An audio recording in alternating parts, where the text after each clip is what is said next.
issues, no hiding again.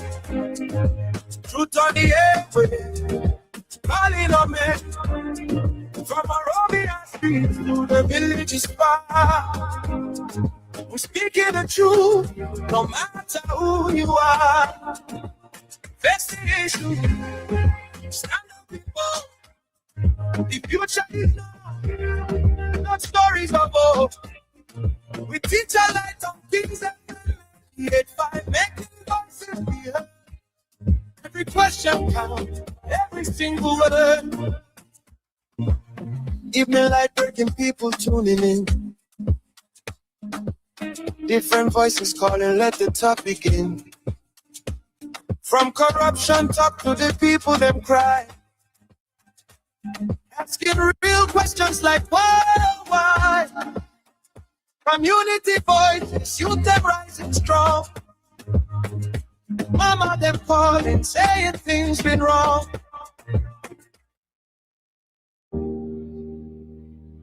It's that real talk time. Face the issues. We Abraham, God sent we, and commonly known as Teacher Light. Liberians, open your ears and listen every Monday to Friday at 8 p.m. to 10 p.m. on 88.5 Kings FM. Face the issues, no hiding again. Truth on the airway, calling on me. From Arabian streets to the villages far, we're speaking the truth, no matter who you are. Face the issue, stand up people. The future is now, not stories of old.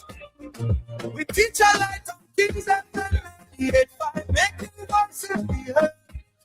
Every question counts, every single word. Evening light breaking, people tuning in. Different voices calling, let the talk begin.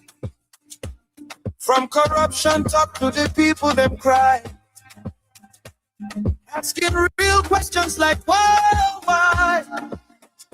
Community voices, youth them rising strong. Mama them calling, saying things been wrong. We need solution, not every talk. Time to fix the system, time to take a walk. No fear, no favor, we're speaking it clear. The truth might be bitter, but the people must hear.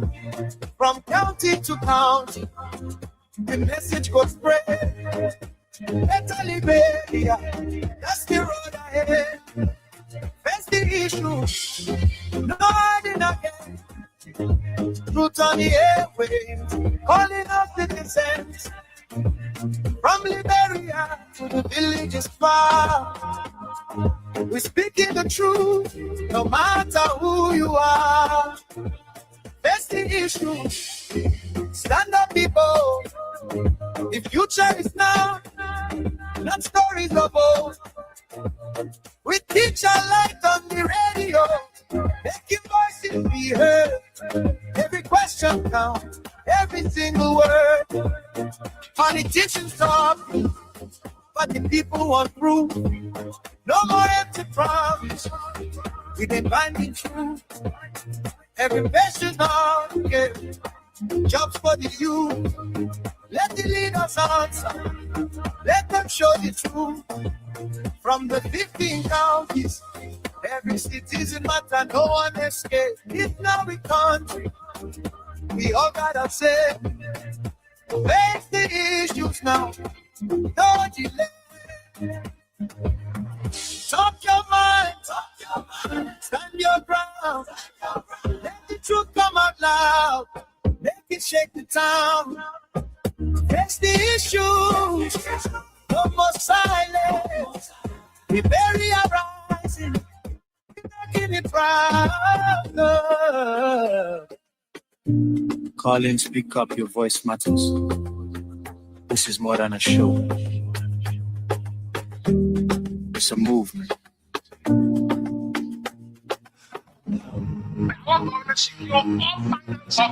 road network in the country. Sign on and 10-year electricity financing. 10 years. When Liberians are desperate for leadership to deliver, desperate to know the truth, and desperate to know the real issues confronting the country. The thing they will see this election, you will not lie.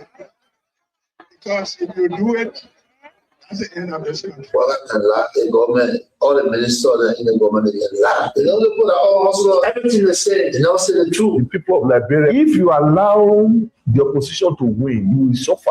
The Liberians will suffer. And the facts surrounding those issues, there is only one forum that provides the answer. Is Face the Issue on Kings FM. John Anthony April Godson William, commonly known as Teacher Live, from Monday to Friday, 8 p.m. to 10 p.m. for the most analytical and most stimulating conversation training for the day. That's the funny thing about Unity Park. In a football game, if we were playing a tournament, they beat us today, and we drop out of the tournament. Our focus now is not the tournament again. Unity Party get their opponent, the Liberian people, they lead the Liberian people, then they come back to their team that they defeated. Everyone said that they put a crack away. You know what they say so? On Face the Issue, we speak out the facts in advocating for the right of Liberia. Face the Issue brings you logic, explain logic, and advance you to discuss with logic. It's Face the Issue. Comes on your airway from Monday to Friday at 8 p.m. to 10 p.m. on Kings FM 88.5. Don't miss it.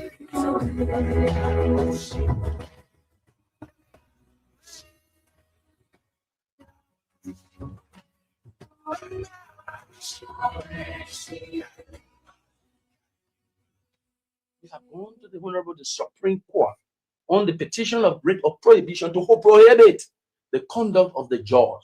That does not mean we are discrediting the judge. No. First, we want to appreciate him, the manner and form he conducted the trial. This was a seriously, legally charged and intellectually engaging trial that he was able to manage it by the techniques and tactics of courtroom management to the extent that the case ended. To see the judge now, that we know with all of the caliber of lawyers that were before him, including a former Associate Justice of the Supreme Court, including a former judge of the ECOWAS Court, who was a lawyer before him, to conduct that trial in the manner and form for us to reach to the conclusion of that case, again, Hassel. But this post-disbandment of the jury investigation is ultra-virus, is illegal, is in violation of the law. And we don't want to believe that it is the judge that we know in the case. So that is what we have done today. There is a petition that has been filed today, and there is a stay order on that investigation, and we'll go to the Supreme Court to give our case. We have the laws in our favor. The laws are there.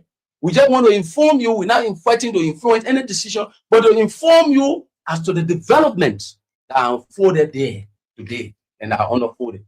The next thing is this. These three jurors were asked in court, is this your verdict? The judge on every occasion in the trial told them, when you have any issue with anything that happened there, in the open court, tell me so we can address it. They said we have no issue. And we understand why all of these things are happening. Most of these jurors are public servants. We understand, we get intelligence that people are pressurizing these jurors in the places they work, and their jobs are under threat. And we don't believe in that investigation that are unfolding because it is an attempt to influence people over there, to lie on people, and for people to run with it as a propaganda machinery. The law is the law. The old age tradition of our country have said from almost 200 years on the existence of this country, from 1816 to present, in our jurisprudence, they said once the jurors have dispersed and resumed private status, recall becomes constitutionally dangerous and legally improper. In which case is that Des versus Belden, 5792S40 in 2016, U.S. Supreme Court opinion. There are other opinions. There is an opinion in Liberia here where the Liberian Supreme Court said when the juror has returned a verdict of acquittal and there is a complaint of jury tampering, the judge should not disband the jury. Let us understand the gap there. When they return the verdict, they acquitted the man, but they are not yet disbanded.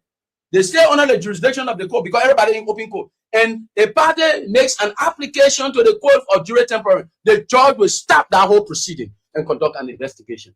That is the law. But when there is no complaint, while the jury have been pulled and then the verdict have been recorded and the parties have given thanks to the juror and they disbanded the juror and they go into their private life, you cannot, because it is issue of jurisdiction. The authority to call a jury about a proceeding in a February term of court is an issue of jurisdiction. The judge presently has no jurisdiction to review a proceeding of the last term, February term. He has no jurisdiction. He's a fine gentleman. He's a fine judge, smart judge, eloquent judge. But in this one, he's in error. He's in error. This is not with any disrespect to him. We appreciate him. We really admire him with the manner and form that he conducted the trial. And he did it well. Any attempt for somebody to come and impress on the court to revise a litigation that has gone through due process consistent with the Constitution and calling for an investigation is an attempt to even ask the judge to undermine his own decision. And we as arm of the court will not allow that to sit here. And that's why we went to the Supreme Court. Let the Supreme Court speak. We don't want favor from the Supreme Court. But the Supreme Court must look at the law. That's what we want. And that's what the Supreme Court is all about. The law. Go and look at the law. They will look at the law and say, oh, yes, this is the law. And yeah, no, this is not the law. Finish. So that is what we call you for. And so on that basis, we want to say to you that we have filed a petition for the issuance of the writ of prohibition before the Honorable Supreme Court. And that there is a stay order on the investigation. He sent for us. We have written at a particular time we should come. And while on our way, we have reached out to take us before somewhere in there to communicate us before in a station room or voting. Right in the campaign, orderly in a professional investigation, we'll be calling the party, we're calling the former official, calling people, give deference and respect to them. You know, I got to say, you are not prepared for us, and you want to tell us. And so I know it is an attempt to just demoralize the former finance minister, keeping us like you're working the wrong way or working with, and when you're ready to find it, I'm going back. If the chairman is ready this time, you write all the things, and when he does that, this time we come again, he does the same thing, and they are not, in fact, taking us to the investigation with This is a witch hunt. This is a witch hunt. We cannot change the laws because of Samuel 12. We can't do that. The country will stay. We will go. We need to be reminded by history. There were powerful people in this country. Some of us who were young, little bit in age, in the 80s, we saw people, men that we saw in this town. Certain time came, we saw them, that they were people who had never served government before. Government will come and government will go, but this is the law. We can't change the law. This is a witch hunt. Imagine, immediately after the verdict, the next day we receive a call and a letter, summary, the former finance minister for another criminal investigation. You don't have to be a politician or a political scientist to understand that this is not a witch hunt. This is witch hunt. This is witch hunt. If I were a prosecutor, I would not issue that kind of assignment or request. But this is witch hunt. And we listen to some practitioners, even are inviting the finance minister. They say, even if they get you authorize the money to go to somebody, spending agency, your duty is to follow up with that spending agency and ask them how they spend the money. Is that the authority under the PFM law of the Minister of Finance? No. The Minister of Finance, his authority is to spend the money, and when he's spending the money, he must have the authorized authority. Who is responsible? The spending agency must account for how they spend the money. That's why we'll have the GAC to conduct audit. So this is witch hunt. So when somebody tells me that because the finance minister authorized expenditure and you are going to make a follow-up, you kidding me? The finance minister of the country? But this is not good for our democracy. For those who don't know, some who are actors in our body politics, some of them were not here when we're in the conflict. Nobody prays for conflict in this country. They always say it. I want our country peaceful. But the point is, we are thinking that we must not repeat the history, the wrongs of the past. The people who repeat the wrong of the past that caused them the problem, they are people who are ignorant. And many actors, some of them were even sucking breast when we're in the dilemma of the 14 years. So they did not understand the 14 years from 1990 to present, the dilemma, the catastrophe that we experience. Some of the very people who are all around insulting people when you speak as a Liberian, where you are a citizen and it's your right to speak. Some of them were even sucking breast milk. They never knew what happened here. So when you say something, instead of them to listen and learn, they refuse. But history tells us that history is a raw material for political science. Political actors must be people who must digest history. Because if you don't understand your history, when you're making political decisions, you have problems in your public policy decisions. So to be a public policy administrator, you must be somebody who understands the raw material for political science. And that raw material is history. And so you must know what went wrong. Where are we? Where do we intend to go? This decision is a revisitation of the factors of the dark ages of Liberia. And this is wrong. To weaponize a legal process simply because of a political agenda is counterproductive to the future of our country. People are following us. International actors are following us. Some people are operating, they don't understand. Why when you leave from here now, you start pressurizing people who have served at Juro, you go and go do something. You go rest something. You make sure you allow the person in. What is that? What is that? That this process is illegal. Samuel 12 is a free man. The fact that the verdict speaks to it. And the jury returned that day with a not guilty verdict. And the judge himself in open court declared that you are not guilty. And henceforth, leave from the prisoner bench and walk. You are a free man. Samuel 12 is a free man, along with Moses Cooper. And when we told the jurors that day in the final argument that today we start at the beginning of the documentation of the check and balance of our democracy to determine whether or not we go back or we retrospect or regress to our dark days, or you put in a check and balance on powerful power or powerful executive that will manipulate a political process under the disguise of legal proceedings.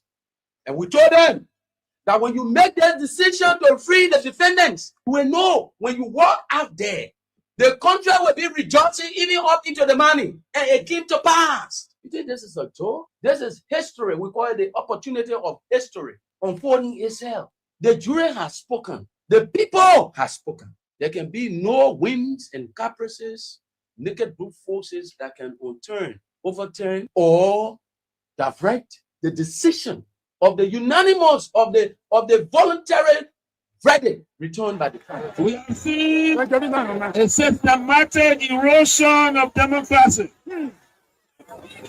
Executive overreach and open disregard for our constitution.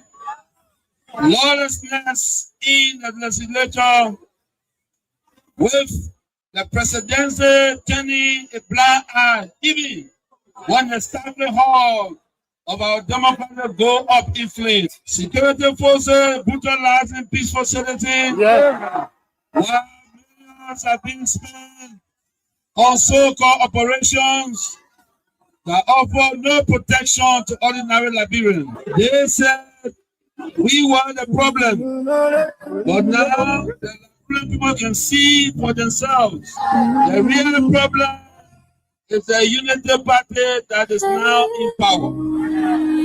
The time has come to speak the truth without fear. This government is failing, and Liberia is paying the price. For seditions, let us not lose hope. Even the longest night must give way to daylight. Even a stronger storm must pass. We are still standing and we are still strong. We will not give up on Liberia. We will not give up on our people. And we will never give up on CDC. We are the party of the strong and the city. We are the voice of the voiceless. We are the protectors of the poor and the defender of their dreams. From New Bruton to Peaceville, from Buchanan to Paul Line, from Sunny Puddle to Shasta, the CDC remain in the hearts of the people. This rally is a clear sign. We are reorganizing. We are preparing. We are coming back. I say to you, we are coming back. But in order to do that, we must build a strong, together we must fortify the one institution that can correct the failure of the Bouaka administration. And that institution is the Mate Coalition for Democratic Change. This is why I call on all of you today, not just to believe, but to act.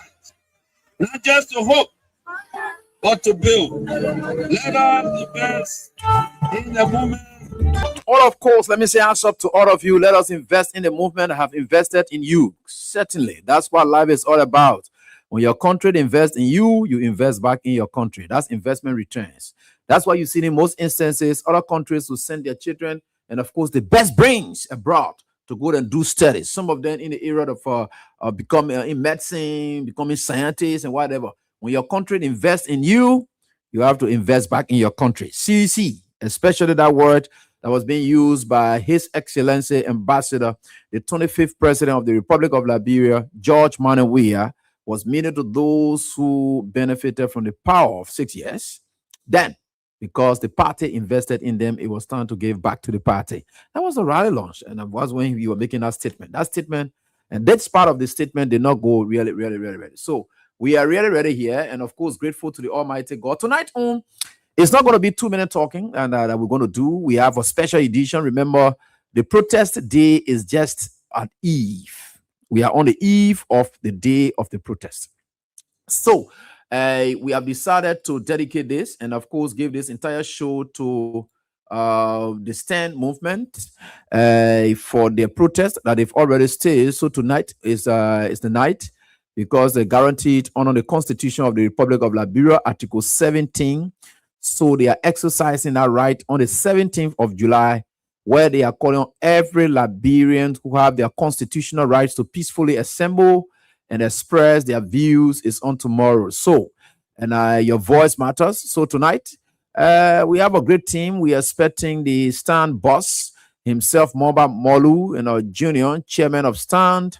We are expecting an Liberty Party funding executive committee member and former deputy minister of information at the Ministry of Information, Cultural Affairs and Tourism, Anthony Isaac W. Jackson Jr. And we expect also William Brough, who's the CDC and Europe president. And they're going to be right here with us tonight on the program Face the Issues.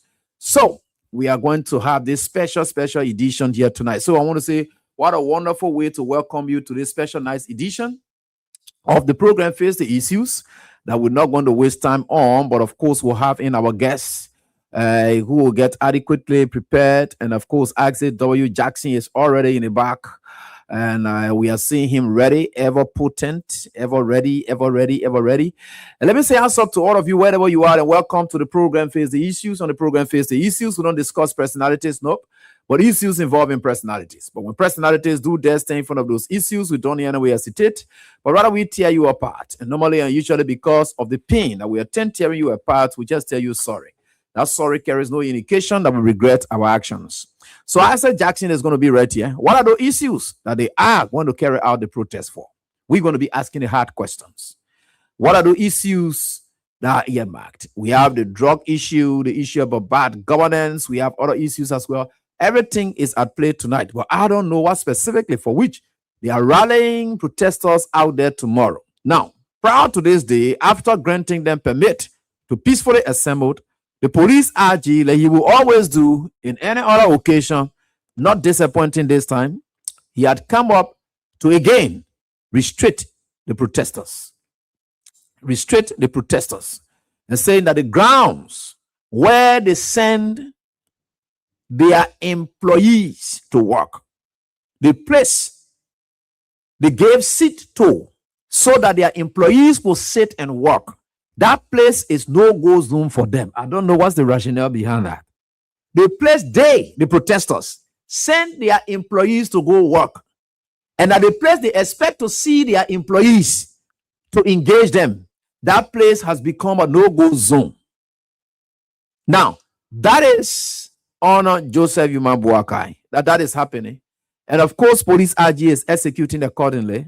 And many of you will say Gregory is wicked. Gregory is not wicked. It is Boakai who is wicked. Yeah? Anything the police does, anything you see the police doing today is Joseph Boakai. Why it didn't happen under Weah's administration? Or you think the police of today were not the same police under George Weah? The same police of today, were they not the same police under George Weah? In 15 minutes time, we'll join Isaac W. Jackson. And of course, Brock will come in. But again, Isaac Jackson, then Mobile Bolu Jr. But were they not the same police? Just take Joseph Boakai from there and put Weah now. You will see Ara Gregory Kuma will vanish. And you will see the refined police force. That's what you will see. A new Liberia. The only reason Liberia is like this because you have a leader who is some kind of way. The one Liberia is some kind of way. The moment you take away that some kind of way leader, Liberia will become a country that you will be proud of. So leadership counts. Some of you just look at leadership, you give it to people. Yeah, there you think, look. They say when the head of the household dies, when the head of the household dies, the house becomes an empty shell. It doesn't matter all the compartment. The head of the household, when it dies, the house becomes an empty shell. We know all of that. These are all parables and things. So you've seen it. We've seen it all of the time. You're just saying, so yeah, you don't need much to do. Jack Joseph Boakai up and put George Weah now. If you don't see a new Liberia, don't call me AB. Even with the elements of Unity Party you see here, just eject Joseph Boakai, put George Weah. You'll see a different country. You'll see a different police force. You'll see a different AFL. You'll see everything will be different. Even your pocket. You'll see money just start entering your pocket. Just take Joseph Boakai. But the moment you put somebody like Joseph Boakai there, that's why your pocket is feeling it. That's why your homes are feeling it. That's why your stomach getting like that. Your stomach feeling pain. Just take Joseph Boakai from there. Put George Weah. Your stomach not get full now as I'm speaking. Don't call me AB. This is life. Leadership matters in everything. Who are you putting there? Who are you putting there? Who are you putting there? Do you think, look, God blesses leaders. And that's why some of you can say, oh, yeah, God. When they are cursed, will know. When leaders are cursed, the life of the people under that leader will tell. They say, by their fruits, we shall know them. Right? When the leader is cursed, but the people in that place, they say, oh, the children are in the hoyer, they swear their power. Their partner get anything. Go to the children at home and see whether they can get food there to eat. School fees can be paid, no food to eat on time. What God? Because if you swear in the power, who's the breadwinner? So all you need to do is strike the leader. Then of course it's done, and that's what God does. When God got ready for Egyptians, you think he went to low-level Egyptians? He went straight to Pharaoh. He didn't go to low-level Egyptians. No, God went straight to Pharaoh. And because of Pharaoh, that's why the Egyptians suffer. And Pharaoh had just left, they put different person there. Different thing will happen. When they took Joseph, now you see there, I want for you to learn these biblical lessons. You don't play with leadership. Some of you, your churches are poor today because you got bad, nasty pastors who are pastoring your churches. Some of you got nasty preachers who are terrible enough, and they just, any institution that does not flourish, don't look at the members in there. Don't look at the honor people. Look at the leader. That thing, it has something, it has a bearing on leadership. It has a bearing on leadership. I know that one too good. That's why some of you just get ready, just get yourself mingle with people here. That no, some of you, no. Blessing runs through persons and not through the land. No matter what it is, God put his blessing through people. So if the same way God can curse people, when God got ready, he ready to curse. He just look at the other person and say, the other generation will curse. You think that curse that they're doing it? Anywhere that generation live, that era is cursed already. It doesn't matter. When God curses a generation, he doesn't curse the land. It is the generation he will curse, and the generation is made of people. When God said the generation is operating on a curse, anywhere that generation lives, where blessing have been there, the moment they go live there, terrible calamity, everything will enter on that land there. Because what? The blessing and the curses, they run through people, they don't run through the land. That's why you see anything you put your hand on. When God blesses you, even they can say the player tomato can grow here or whatever can grow here. The moment you put your hand there, say tomato will come up, it will grow. Anything can grow there. You see, all of these things I'm teaching you it, but it's good. But we are certainly getting there. So we are getting Zigo now, and of course, it's 8:30 here, and we have roughly just a short time to get on to Anthony Isaac W. Jackson. So in 10 minutes, Isaac Jackson, let me just try to put it on small so that you will see a face small. And you can on small, and you'll see a face small. And I'll put him by again. Thank you, my dear brother. Thank you, my dear brother. Thank you, my dear brother. What's up? How's everything? Not bad, man. I'm happy to join you once more and to join the Liberian people. It's a pleasure being here, brother. Thank you very much. Oh, I know. It's good. So in about 5 or 6 minutes, I will join you. I just want to do some adjustments. So just be in the back, please. Thank you, sir. Thank you, sir. All right. All right. So that is it right here on this very day. And we are grateful to the Almighty God. That's why we are telling you all these things here and there. That's why we are telling you all of these things all the time. We say it with the intent of telling you, clear intent of telling you how God works. How God can work. How God can work. God works to people. If a person is blessed, the land on which the person stands will be blessed. If a person is cursed, the land on which the person will stand will be cursed. I don't care what you do. There's fact about life. There is fact about life. For me, I will tell you the truth that your pastor and maybe may not want to tell you. Some of you in churches that are not growing because you have a leader who does not grow. He's not innovative. He's nothing. Take that your leader from there. You're the man. You're relinquishing the church to somebody in the church who can make church to grow. Let that person become the pastor of the church. If you don't see you're different, that same church that you used to go there, you see dirty scene all of the time. The church can grow. Nothing happening in the church. That same church, that same ground that you are on, that the church looking dirty and nothing sound coming from there. You will see something sound coming from that church because leadership has changed. God works through people. God does not work through things. No, God works through people. It is people God can look at and blessed. When God created the world, God looked at Adam and Eve. He gave them, he said, you take dominion over the nation. So whatever Adam and Eve did, that you have the bearing on the land.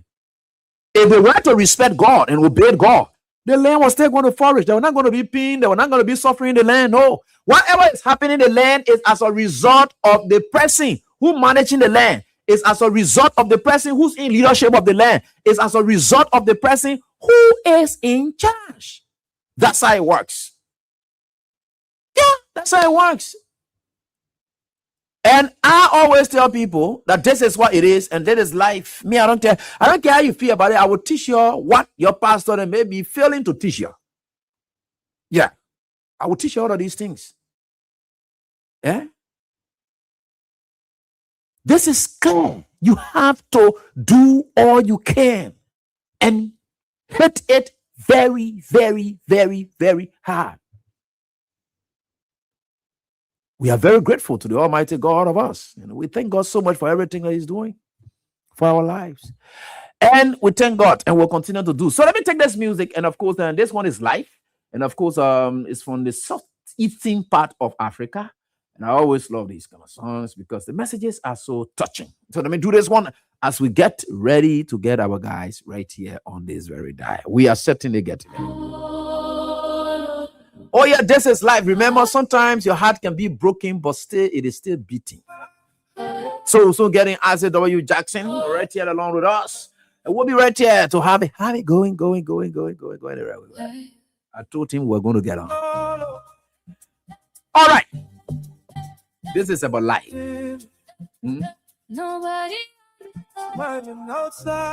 Sometimes you're smiling outside.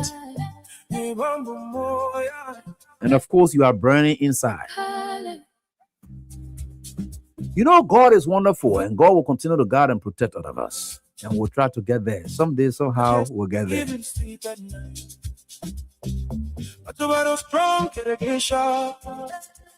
But deep inside, I'm falling apart. Oh, yes, deep inside, I'm falling apart. Sometimes you see these smiles we put out. Deep inside, we are falling apart. Everything will be okay, remember. Because there is God, and we'll get there, no matter what.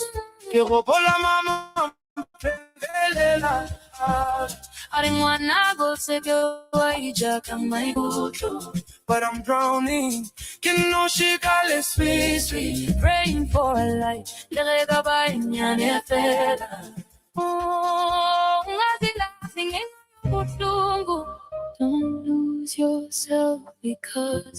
Don't lose yourself because of pain, people.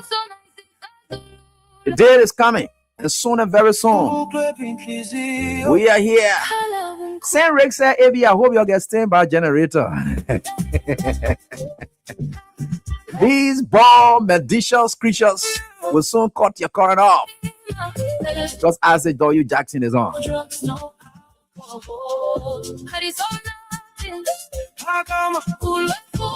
You know when Jolly comes, sometimes people can go drinking and taking alcohol here and there, right? But listen to this part of the music.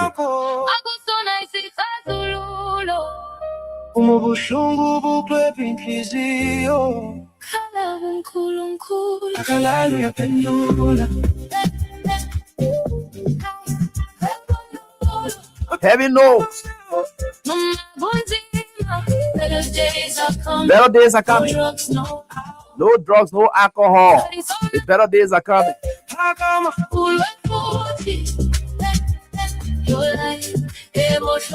Oh yeah, so better days are coming, people. We are getting there. So some of you who never used to drink, you're drinking now out of frustration. But you want to shorten your day. Don't worry. The better days are coming. You will get back into the mood. Your children will get to respect you once more. Girlfriends who have left you will come back. Wives who have decided to leave the homes will get back. Because George Weah is one that unites people. Since he left, there have been a series of divorce cases going on now. Girlfriend, boyfriend thing, it's all over the place. Because poverty has hit the land. George Weah is that unifier. The life of he and his wife, with the success associated with their life. You see, that's why you see boyfriend, girlfriend, and I used to leave each other. No. During George Weah time, no. Boyfriend used to stay along with girlfriend, girlfriend would stay along with boyfriend. Marriages were going on strong because the horse was always blessed. Because of Weah now. But you go bring Joseph Boga there, we here Katumu used to be flower and then the chakra they go they come back again. So people get chakra all over the place. I'm just kidding, man. They go have a very healthy marriage, going through the thick and thin moment. So let me say congratulations to them too. They stay long together. So you can stay long as these people. So congratulations to you, JMB, and you and your darling wife Katumu Boga. Test of time. And we're going to rise again. Yes, why we are going to be out there tomorrow. Together we stand and we're going to fight it. But we are grateful to the Almighty God right here on His very back.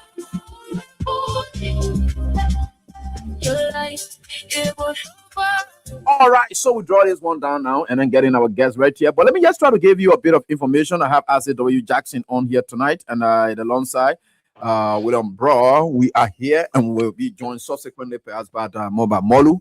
And we are right here tonight on this very day. And I welcome. Tomorrow is the 17th of July. And this is a long-awaited moment that had been announced long for the staging of a protest. And that protest has been staged long before the coming of other events, especially other activities or other issues. Especially when it comes to the issue of the over 19 million. I don't know, some put in there 50, some put in there 100 or whatever it is. But the figure that was reported by the authorities around over 19 million on cocaine, a high classical drug, and an issue that is still lingering around and can't just go like that. So we're right here tonight on this very day. Welcome Isaac W. Jackson. They are all members of the Stand Movement. Love is Love movement. And we're going to be expounding more together. I'm going to be asking the hard questions, and tonight, and they're going to be answering to them as to whatever it is. So we are grateful that we are here tonight. So you can take your back seat and then get ready. There are some basic information we'll try to share with you as well as we are going along with the show. All right. So we are with us here tonight, Isaac W. Jackson, William Bro. They are in the diaspora, Bro in Europe, Isaac in the America. All right. So Isaac Jackson, Anthony Jackson, how you doing, sir? Oh, thank you very much, Abi. I'm doing very great, and it's a pleasure to be here. Let me say good evening to my friend, Bro, and good evening absolutely to Liberians and friends of Liberia following your show. I'm very happy to be here and to talk about, our country and the forward advance of the country, what we can do collectively to advance our democracy. So I'm happy to be here. Very pleased to be All here. right, great. And of course, William Bro and in his capacity, I think is going to go alongside with me so that we'll be able to host Jackson. So that Jackson does most of the So I think, bro, how you doing? Okay. I'm fine, Teacher Life. It's a privilege to be with you, Teacher Life, for the past time. We've been very, very occupied, busy, running after other things to prepare for 2029. That's why we have not been showing face on the show. And it's a big privilege to be on the show with Senior Counsel Asked Jackson. He's a great brother that I admire a lot. Yeah, this guy, it's a privilege to be online with you today. But today we were, this is my station, so we will give you most of the opportunity. Yeah, it's our station, so we will talk, but it won't be that much. We gave you most of the opportunity, and then we will come in, to do other things. So Teacher Life is our teacher, and we have to pay attention. Thank you so much, and greetings to everyone that online, both the Facebook and the radio. All right, great. Thank you. So we are here tonight, and remember the July 17 protest that is now being endorsed by members of the student community, other political action movement as well, and I will be done on tomorrow. But of course, ahead of that, the Liberia National Police came up with something that violates human rights. I'm saying violation of human rights because I know for sure that it reminds me about my Asa Jackson did similar thing too. I think during his days in the law school, where he did human rights law. And when you do human rights law, these are some of the things that you study in human rights law. And I remember this famous case about the Russians. I remember this famous case about the Russians. Lamansky v. Russia. Lamansky was able to take Russia to the European court in the European Human Rights Court. And what was the basis of him taking Russia to the European Human Rights Court? The similar thing that Joseph Boakai is doing here. And just to give you a clear fact pattern, and they have applied that they wanted to protest. Just to give you summary, they had applied that they wanted to protest. Now, the Russian government told them the place for them to protest. They told them the time for them to protest. They restricted everything so that their targeted audience will not be met. And when that matter was taken to the European Court, the European Court of Human Rights was able to say yes, that was clear human rights violations. You cannot tell people that they should protest in areas that people will not see them. You can't tell people to protest at the time everybody go home. You know the Russian people. That's the same thing we see Joseph Boakai and his group doing, where you have the seat of the government and the people who place people in that seat. The place they're supposed to go meet them, you are telling them that place is no-go zone, that they should not go there to protest. And these are the very people calling for it, especially at the time they had even enjoyed it.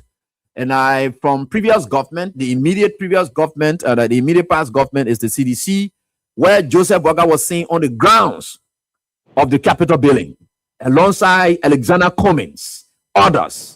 They were there. In fact, that's where they stood and they were demanding for we are to come. I remember even when the executive mansion grounds was temporarily at the Ministry of Foreign Affairs. I remember a group of women protesting on the issue of rape. We are invited them on the grounds of the Foreign Affairs Ministry, where he was temporarily seated as the executive mansion. All these democratic tenants, the ingredients were being offered to them. They enjoy all of the ingredients, but time now has come for them to repay or reciprocate or allow democracy to flow. They are saying no. So we'll just start up on these kind of notes. Or Isaac Jackson, you've been reading through all of these things here and there. First of all, let's just hit that one on the neck before we even go deeper into why you people are doing protests. This latest action or latest call by the Inspector General of the Liberia National Police, Gregory Coma, restricting protesters from entering the grounds of the Capitol building. What say you about that? Again, God sent. This is just another confirmation that the police is deeply politicized and that the entire government has grown comfortable to violating the rights, the laws of the land. They have grown comfortable to just violating, abusing the rights of people. Like you clearly stated, the issues of people protesting is a fundamental human rights. That's why the European Court of Human Rights passed on the matter. That's why the Universal Declaration of Human Rights encourages citizens all across the globe to express their dissent by protesting. And there are various forms of protest, including our own Constitution.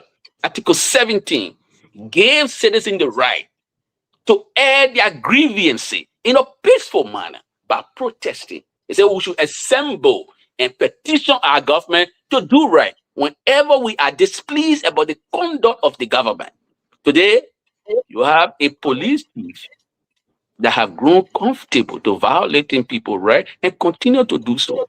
And so, this gives us more strength to again show to the global community, to the rest of the world, that there is a problem with Liberian democracy. When you have police people that are not working for the state, but working for the president. They don't care about the people. They only care about the president. This is a problem. And so this evening, we want to condemn Gregory Como. You know, every time Gregory Como has to carry out his constitutional duty, he dilly-dally. For instance, when he had the authority to deal with drug traffickers, you saw his mood when he was doing the press conference. His mood was cold. He was like feeling sorry for the drug trafficker. He was never upbeat. Now, when it comes to dealing with people's fundamental rights, then Gregory Como gathered all the energy. They tried to impede the free flow of democracy, because when you stop people from assembling to a particular place so the grievances can be heard, you are impeding their right to exercise their right? You're impeding, you're stopping them from exercising their right. These are the things, all right? So this is Mr. Gregory Como. He's just showing himself. But I want to encourage the Liberian people who are listening to us that while Gregory Como is doing a condemnable and we condemn it, don't get intimidated by anything the police say to you. We are encouraging you to come up peacefully and air your dissatisfaction with the government. You know, Godson, President Bouaka may have grown older, but he has not grown up. But there's a clear distinction. Okay. Any leader who has grown up, that's why when you hear people use the phraseology in politics, they say, where are the grown-ups in the room?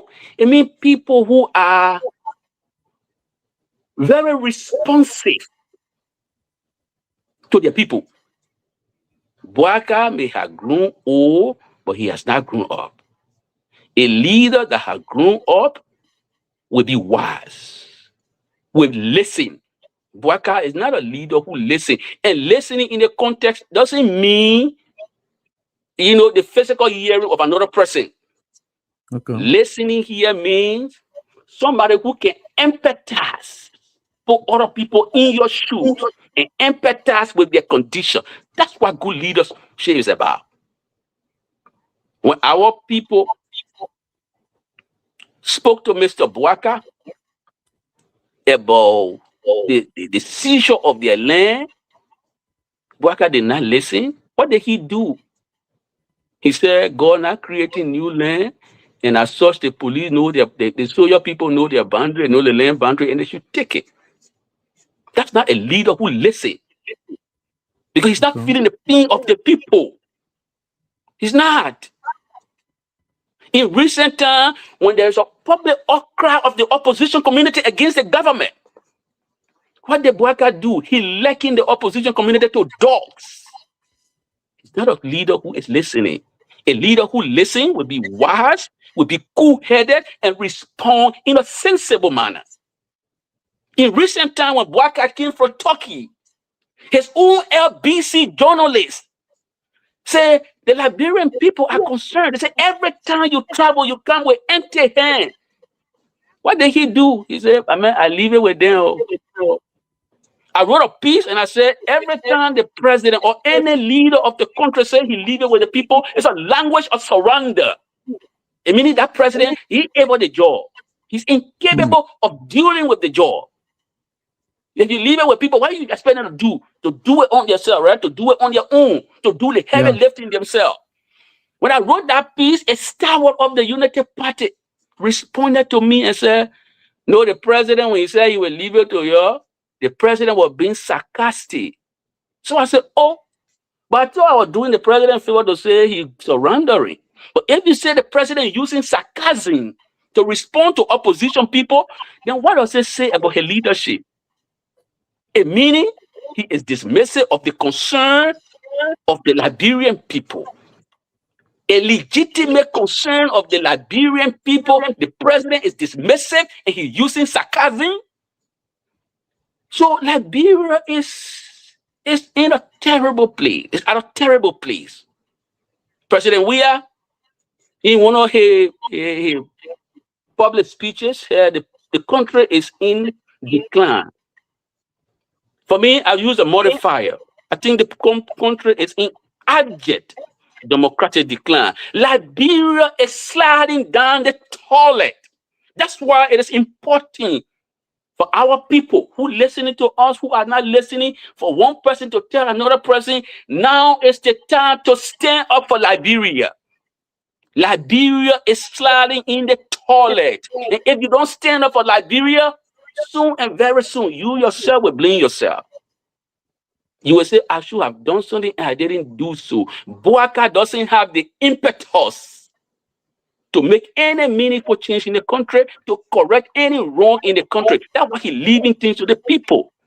But this now brings me to the reason why we organize this protest. Okay. The protest is being organized to show a light of truth on the government collusion with drug traffickers. Brother, everywhere around the world, serious governments are decisively fighting drugs. In Liberia, our people are colluding with drug traffickers. They want to make Liberia the safe haven of drugs in West Africa. This is not a good thing for Liberia. The first republic on the African continent cannot be the drugs hub of West Africa. Our people must say no. Stand up for Liberia. If your child is choked on drugs and Bouaka and his people are treating drug traffickers as though they were treating their friends, you got to say no. You got to stand up and protest. When you protest, you're telling the global community, you're telling the rest of the world that Liberia has a problem and we need help. I heard Brother Kumi say he will lobby his friends to see whether there will be international people to come and help to investigate. Brother, that's good. But one of the major tools we have in the democratic toolbox is protest. That's one of the major tools in the democratic toolbox. That's one of the cardinal ingredients in the democratic recipe. Our people must stand up and say, no, we don't want drugs in our country. We want jobs. We want jobs and not drugs. That's why you're standing up on tomorrow. Come tomorrow, tell the global community we want jobs and not drugs. When Bouaka took power as a way of deceiving our people, he took drug tests, right? He put injection in, he said, they taking drug test, zero tolerance on drugs. Can anybody sensibly believe that Bouaka was serious or he was just trying to play game? He was playing game with the people. Any president that is serious about fighting drugs will not see $19 million drugs in somebody's home and doesn't effectuate any arrest until after a long period of noise. Right now in America, we are speaking in my house in El River. If they were to find 1 ounce or kilogram of cocaine in my house, I will be arrested. They will not wait for me to say, people, I'll walk myself to the station. Let Brother King day. Let me yell. When the Liberian people, children, are dying from drugs. A young woman, I don't know whether you want me to make a point, but she was public. A sister of mine, I call her my sister because we grew up together in Buchanan. Sister Quito. Sister Quito, I saw her make a video. Quito Bryant is her name. She made a video and said the drugs too much. Our children are choked on drugs and the government doing nothing. That sister is crying. And if Quito listening to me right now, tomorrow she will be in the front of the rally. To say we have a government that's playing game with us. How do we show the world that we disapprove of the inflow of drugs in our country and the way the government is handling it? The way we can do it is to peacefully stand up. I agree with Kumi's approach. He said he will go lobby to come investigate. Brother, why are you lobbying? Do you know how many people will be choked on drugs? What is the government effort? Look, you said Bwaka taking drug tests. What treatment facility do we have in Liberia to at least detoxify some of those people who got the drugs in their system already? How do we deal with it? Where's the treatment facility? Zero. Even for the people to even go after the trafficker. Look at how they're doing. So Liberian children will be choked on drugs. Bwaka and his family are making millions. And for them, if the more money they make, they think they will be able to divide the money tomorrow. So the poor people again will vote for them. So they don't care. Like Bwaka said during the campaign time, he said, I don't care. I will shake the hand of any devil, dance with the devil. If I have to get power, I will get power. For this Bwaka still serious about this. I don't care how I get money. I don't care how my son make money. As long as my son get plenty of money when he come for drugs deal, it doesn't matter for me. When he get plenty of money, he will be able to fool Liberian people tomorrow so he will get to be voted for. This is what they're doing. Don't care where the money comes from. If it comes from drugs dealer, I will take it. Liberian people, it is your time. Tomorrow is your time to announce to the world that you have zero tolerance on drugs, to announce to the world that your government doesn't care to fight drugs in a serious way. It's the time to announce to the world that Bwaka is incapable of running our country effectively. If you leave the drugs team, brother, and just look at some of the things Brother Bwaka has done in recent times. Poor people. You were talking about the Bible, right? In the Bible, what God say? Don't play with my people. Every leader that play with the people of God, God took them down. God himself said, don't play with my people. The poor people who voted for Bwaka, the children are choked on drugs and Bwaka playing games. The poor people who voted for Bwaka, their homes are being demolished without any just compensation. Bwaka breaking people's homes down and he building 10 million home for himself in 4 years. How is this fair to our people? We call it on our people. If you get grievances, if you are appalled, if you vex about all that Bwaka is doing, you're not happy, stand up tomorrow. Exercise your right. That's what the Constitution says.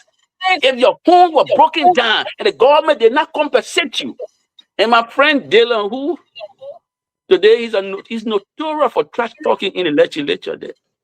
You say why he's he has notorious no for human being. Let Mr. Bwaka, Dylan has no human being. No empathy is there. They're breaking poor people homes down, and you were in the place that saying they built in alleyway. Somebody was sitting right behind the president said, brother. They said the president said her in alleyway. He said, but when the president get it, can break it down. No. The goddess that we all see, brother, that goddess doesn't see the blind goddess. The Tina Chambers doesn't see the president. You see right and wrong. Today, ministers of the government, lawmakers are building their homes in alleyway and nobody has broken it down. But they're taking advantage of poor people. They break their home down and say, oh, in alleyway. Do you know how much it takes these people to build one gbafa? To build their gbafa? The country is hard. poverty all over the country. Bouaka had not brought any meaningful investor in the country. And you breaking down poor people whom you compounding their hardship. Look, brother, our people, it is the time for them to stand up. Because the heartlessness of this government is now demonic. The government is so heartless. It's so heartless that I can't contain it there.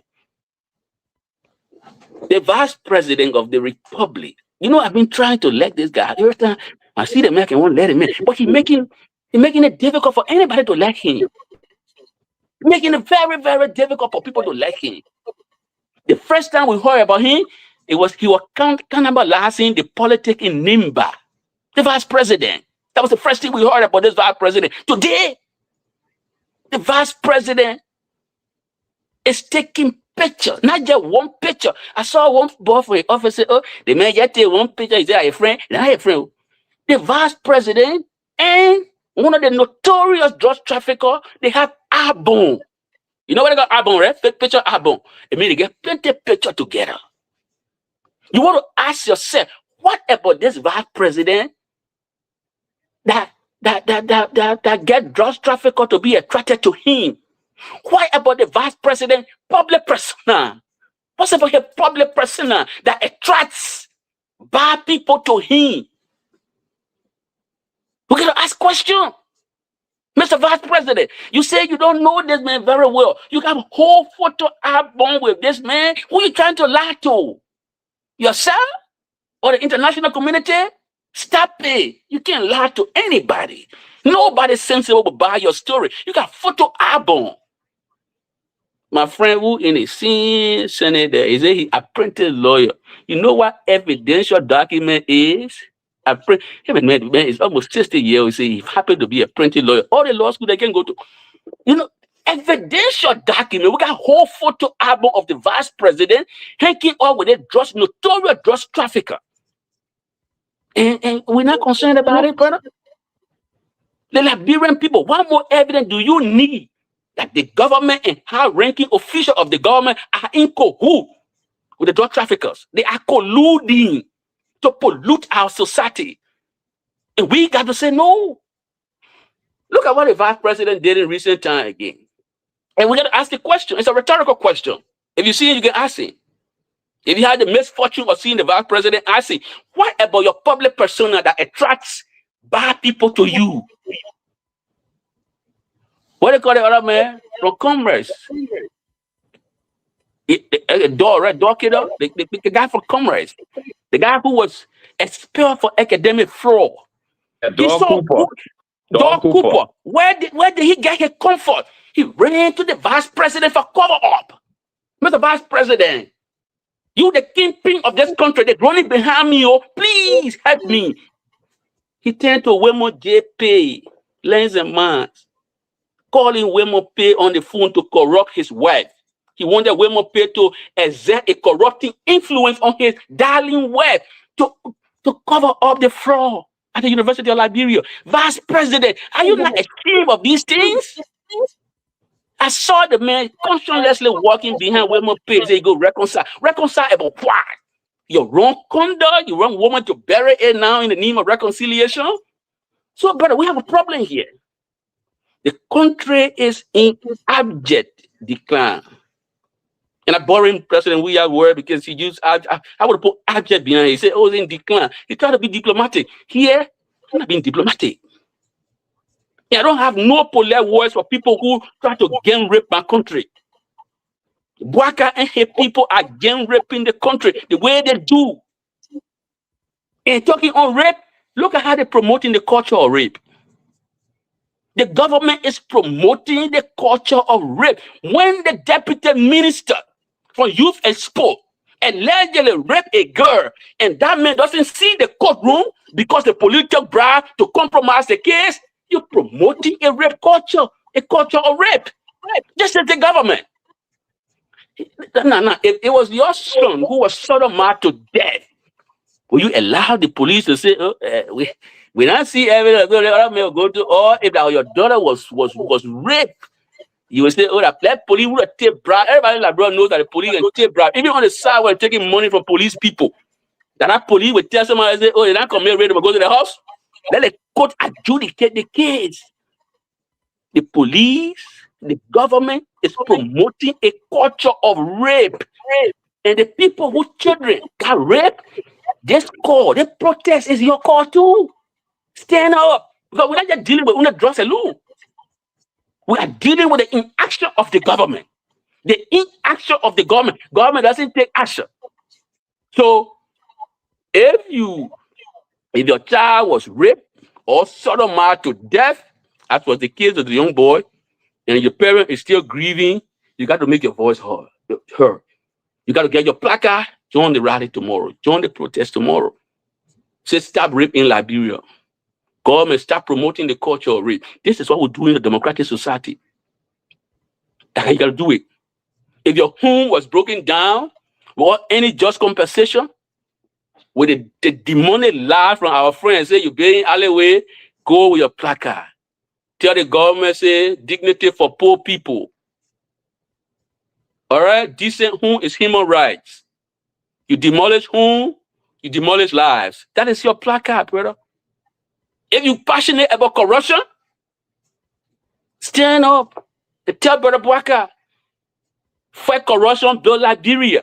This government, see what they've been doing in recent time with the 12 case. Government say it won't fight corruption, it will not set example of its own people. But all the corruption cases in the government, when were the government prosecuted? Go to L-Triples RC. Why was the other people dismissed? Wozi and others, why were they dismissed? Corruption. Have you seen it in court? No. What's going on here? My dear friend, I hate to use him as an example because he's a friend of mine. He liked to dress like a Christmas tree, but I will use him. Jacob Akoli, he dresses like a Christmas tree. He was at Noka. Huge sum of money went missing. Did you see Jacob Akoli near the cohort? No. Everything that Jacob Akoli explained is supposed to be law and gospel. So he near cohort. He explained it by himself. Nobody have investigated him. Nobody asking any question. Jacob Akoli, who let dressing like you go to Noka, money passing all around, he takes to buy a costume. He say, he take money, but I say, I believe you. Samuel 12 now explain from now to judgment day. Go to court, juror agree with him. Stay there investigating him.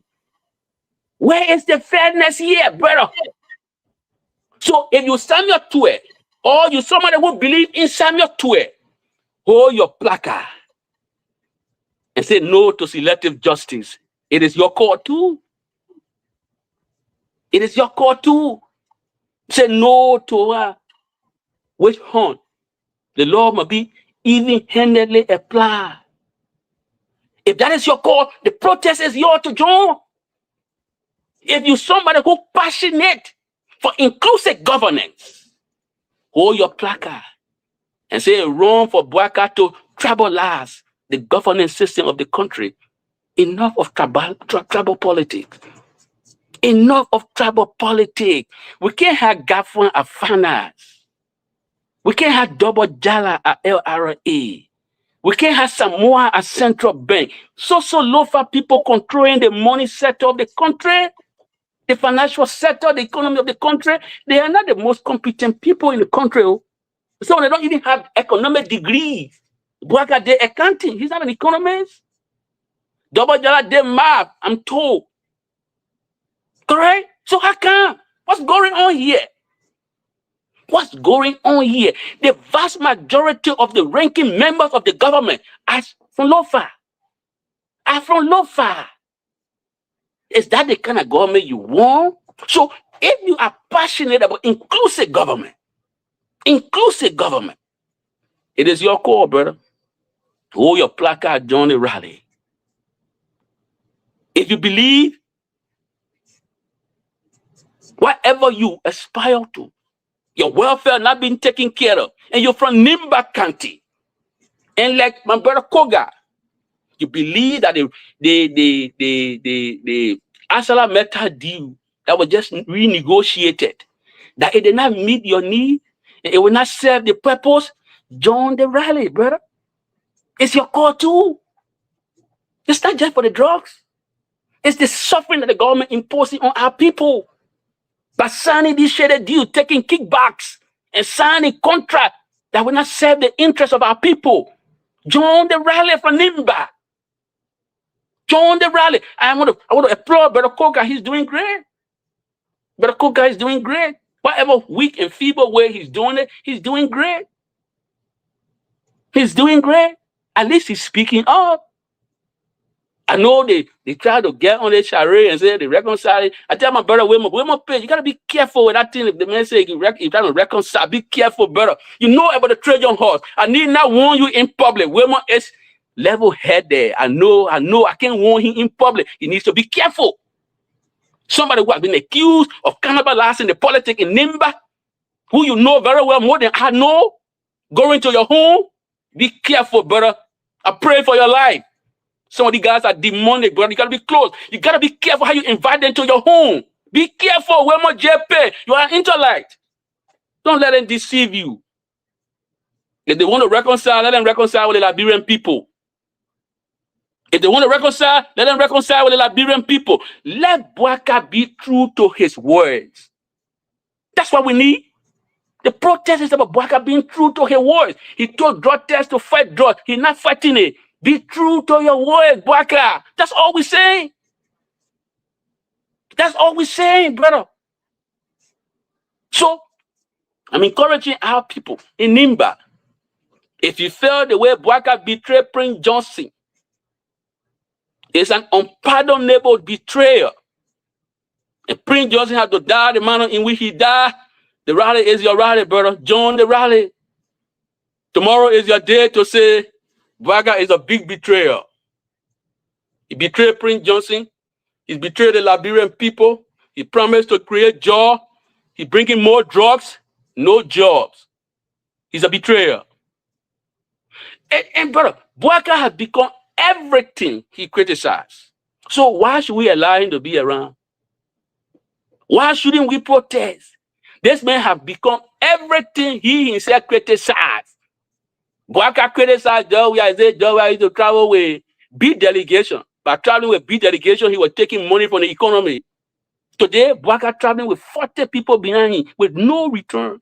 Zero. You know the thing we just say that passively? Bouaka and his people criticize Jowia. They say, oh, Jowia let luxury. He wear expensive shoes. Even though Jowia was a millionaire footballer before he became president. Today, Bouaka ride a super luxury bulletproof car in Liberia. He displayed Rolex watch on his hand. 80-year-old man still bluffing with Rolex watch. When are you going to fight for your legacy, Mr. Bouaka? When are you going to fight for the Liberian people too to wear at least waterproof watch? You display Rolex watch age 80. Who are you trying to bluff? You see the level of heartlessness here? 1.3 million of Liberian people, according to Hunger Index, go to bed hungry on empty stomach. Our president wearing Rolex watch. Our president flying bulletproof car. He's spending money to face makeup, putting pin on his face. I mean, who doesn't know 80-year-old man's face is wrinkled? What are you trying to deceive? What are you doing? These are frivolity. Why can you deal with substantive issue? The substantive issue here is the bread and butter thing for our people. Food in the belly of hungry children. This is what the president should be focused on. Not the frivolous, not the form. We want substance here, man. President spent 3 hours putting pin on her face. You spend 3 hours looking at some of the bookers contract they bring to you, Mr. President. Spend 3 hours going through them. But again, he doesn't have the impetus. He doesn't have the energy to do it.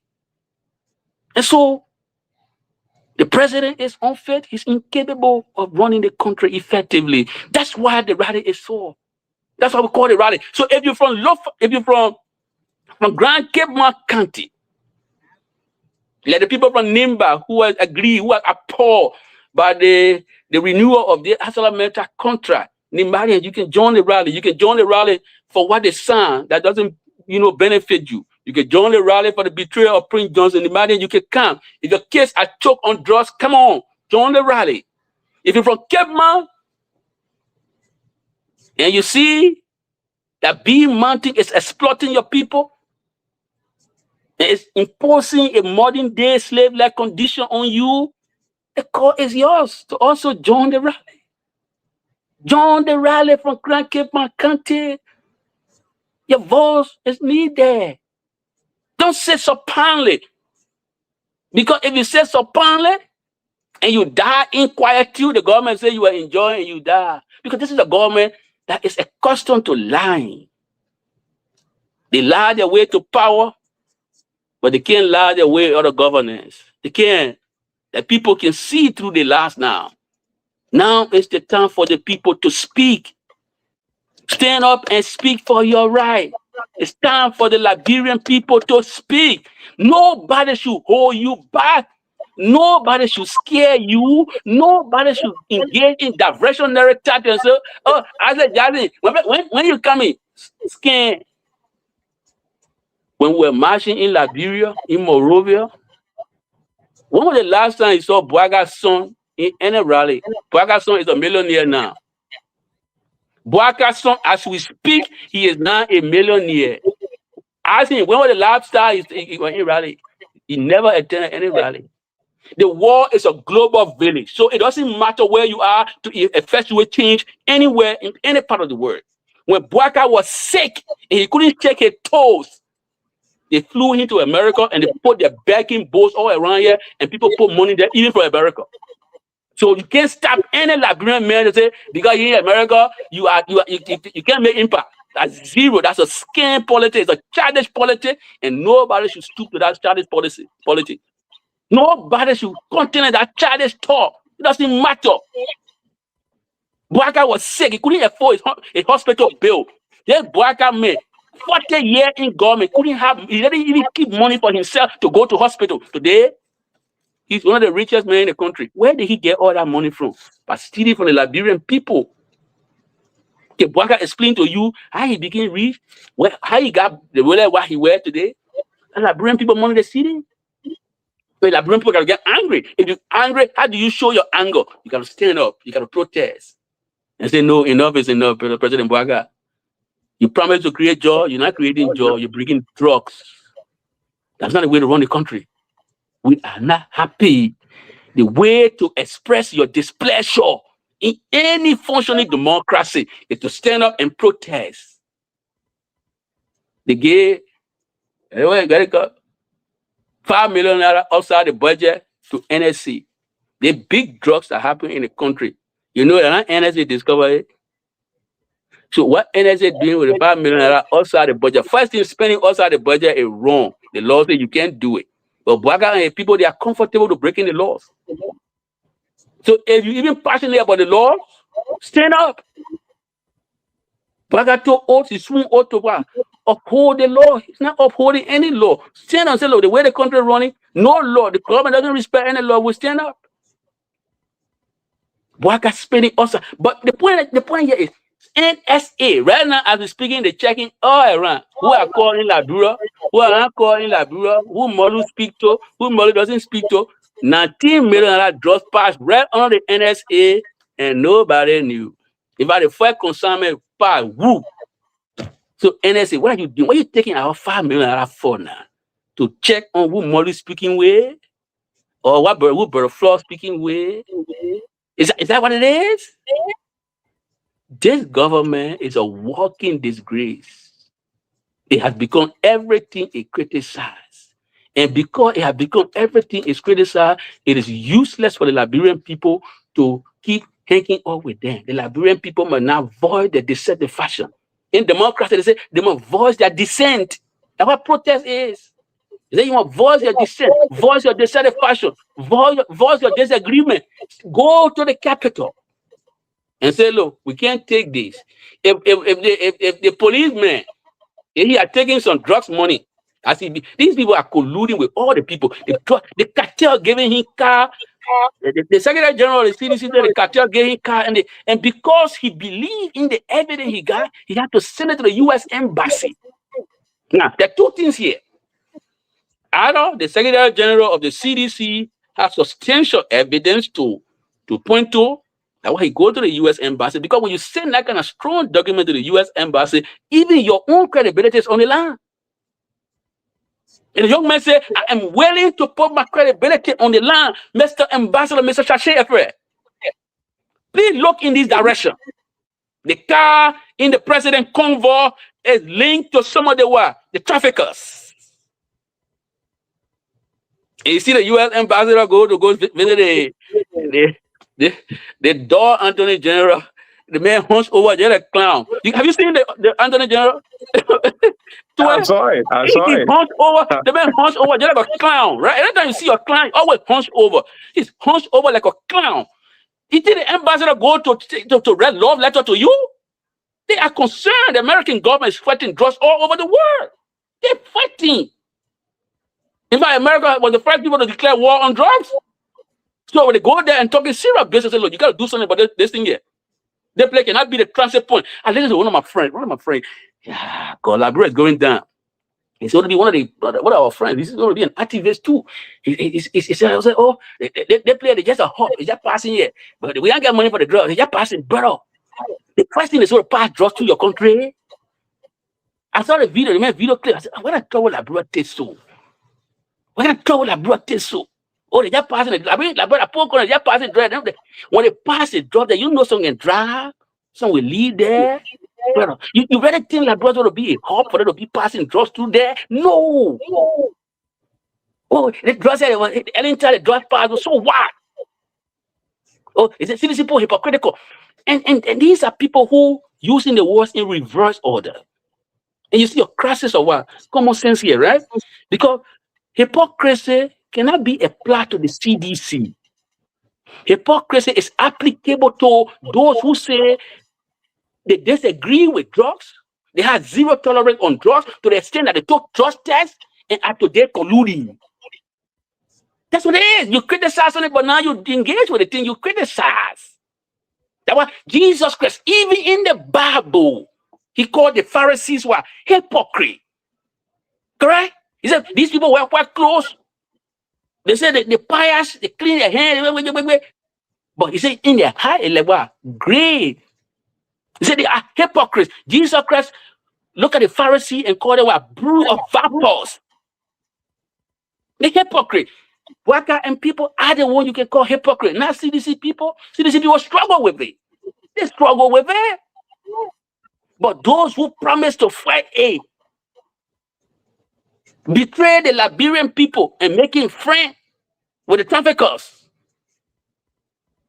The police commander, the pressure got to come before he even try to arrest somebody. That's serious people here. And even when he was doing the press conference, look at his body language, his demeanor. You know, when you go to court, there's a reason why they can do cross-examination in court, right? One of the reasons for cross-examination in court is to look at the demeanor of the witness. When people not confident about what they're doing, you see it. The police guy, you look at Gregory Como, he look at, damn, oh man, who give all that money? The man, they carrying soul.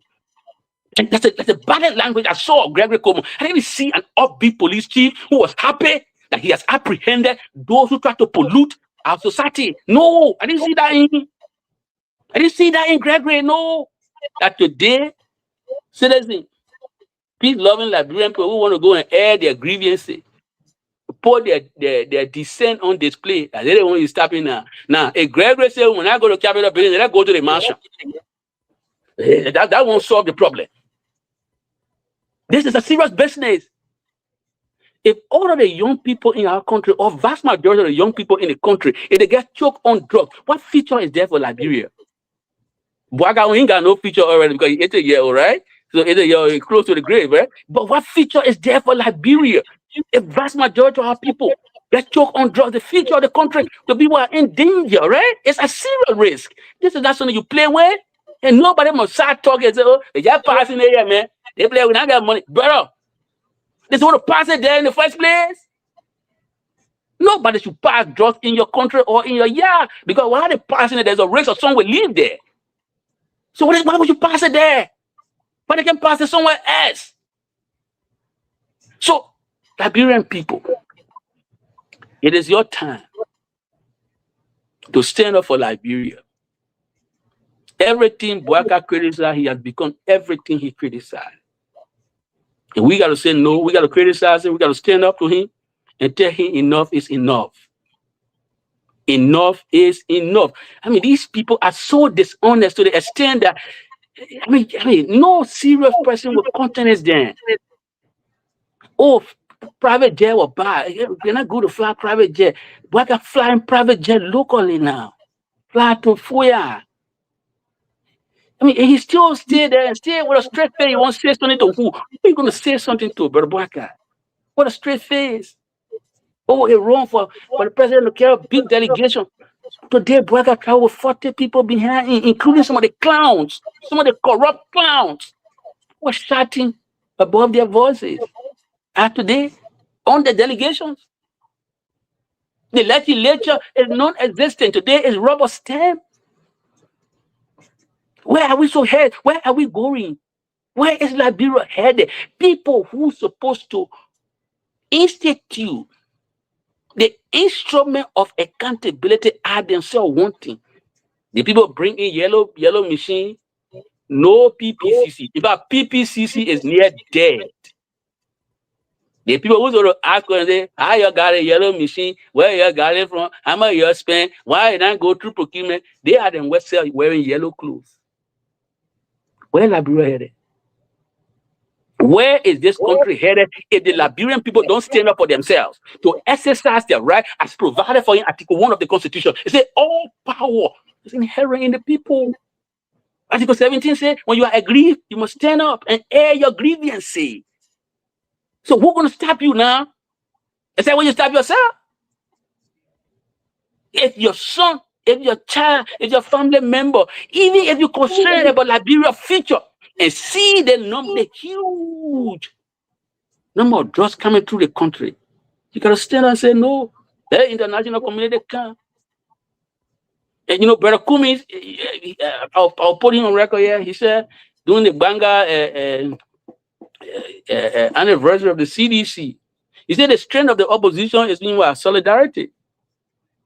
What Stan is doing, I think all the opposition members in the country should stand up in solidarity.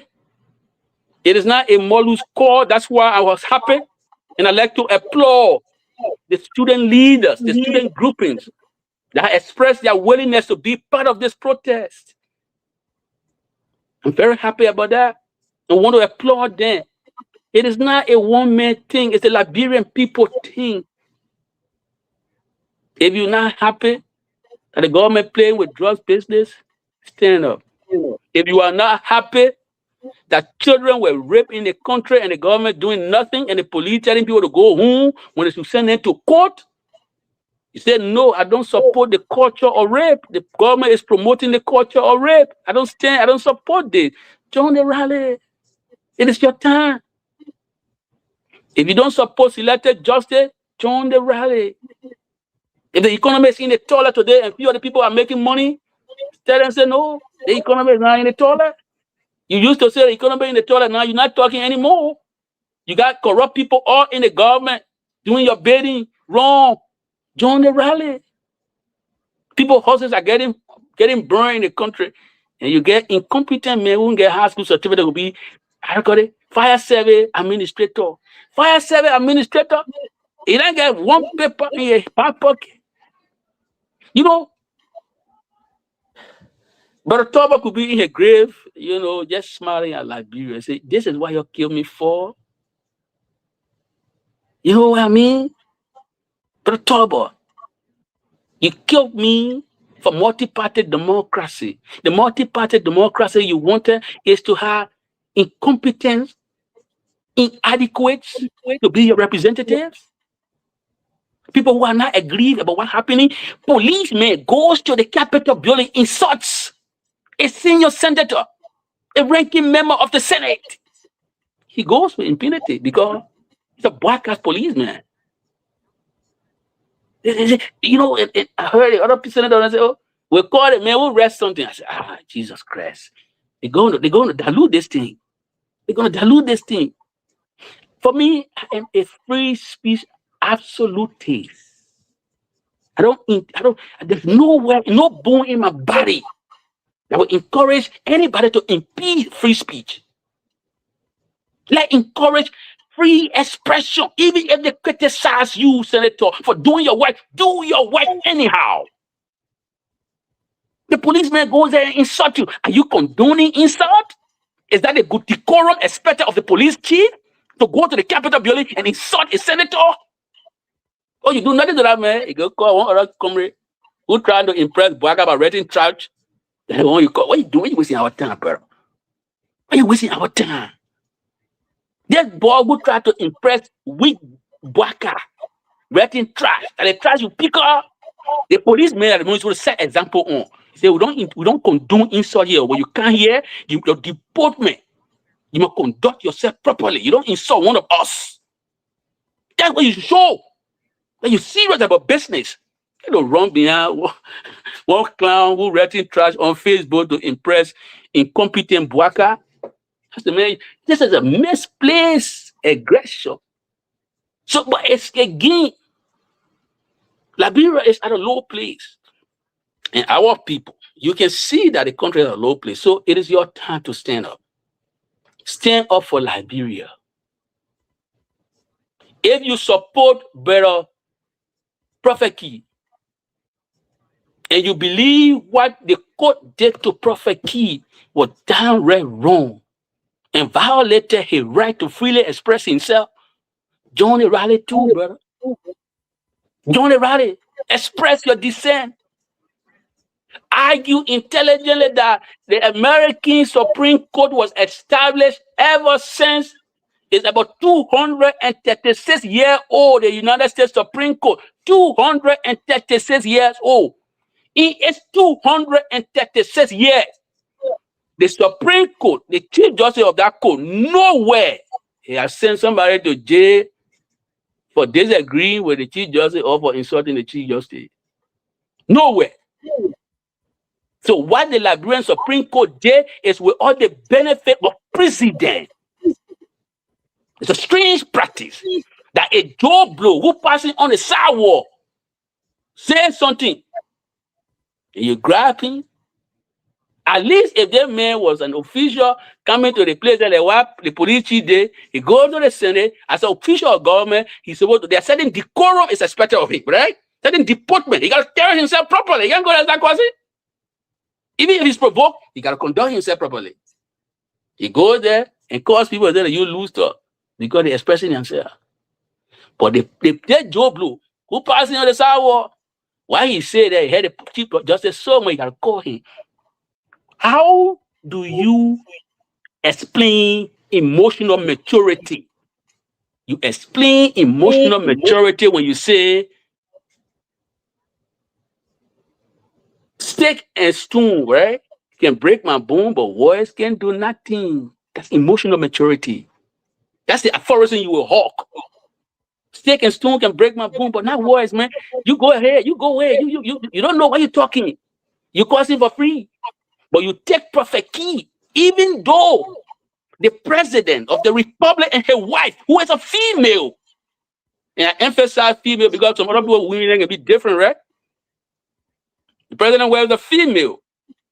They gave Prophet Key a front row seat. They gave him an invitation as a front row guest as the president inaugural.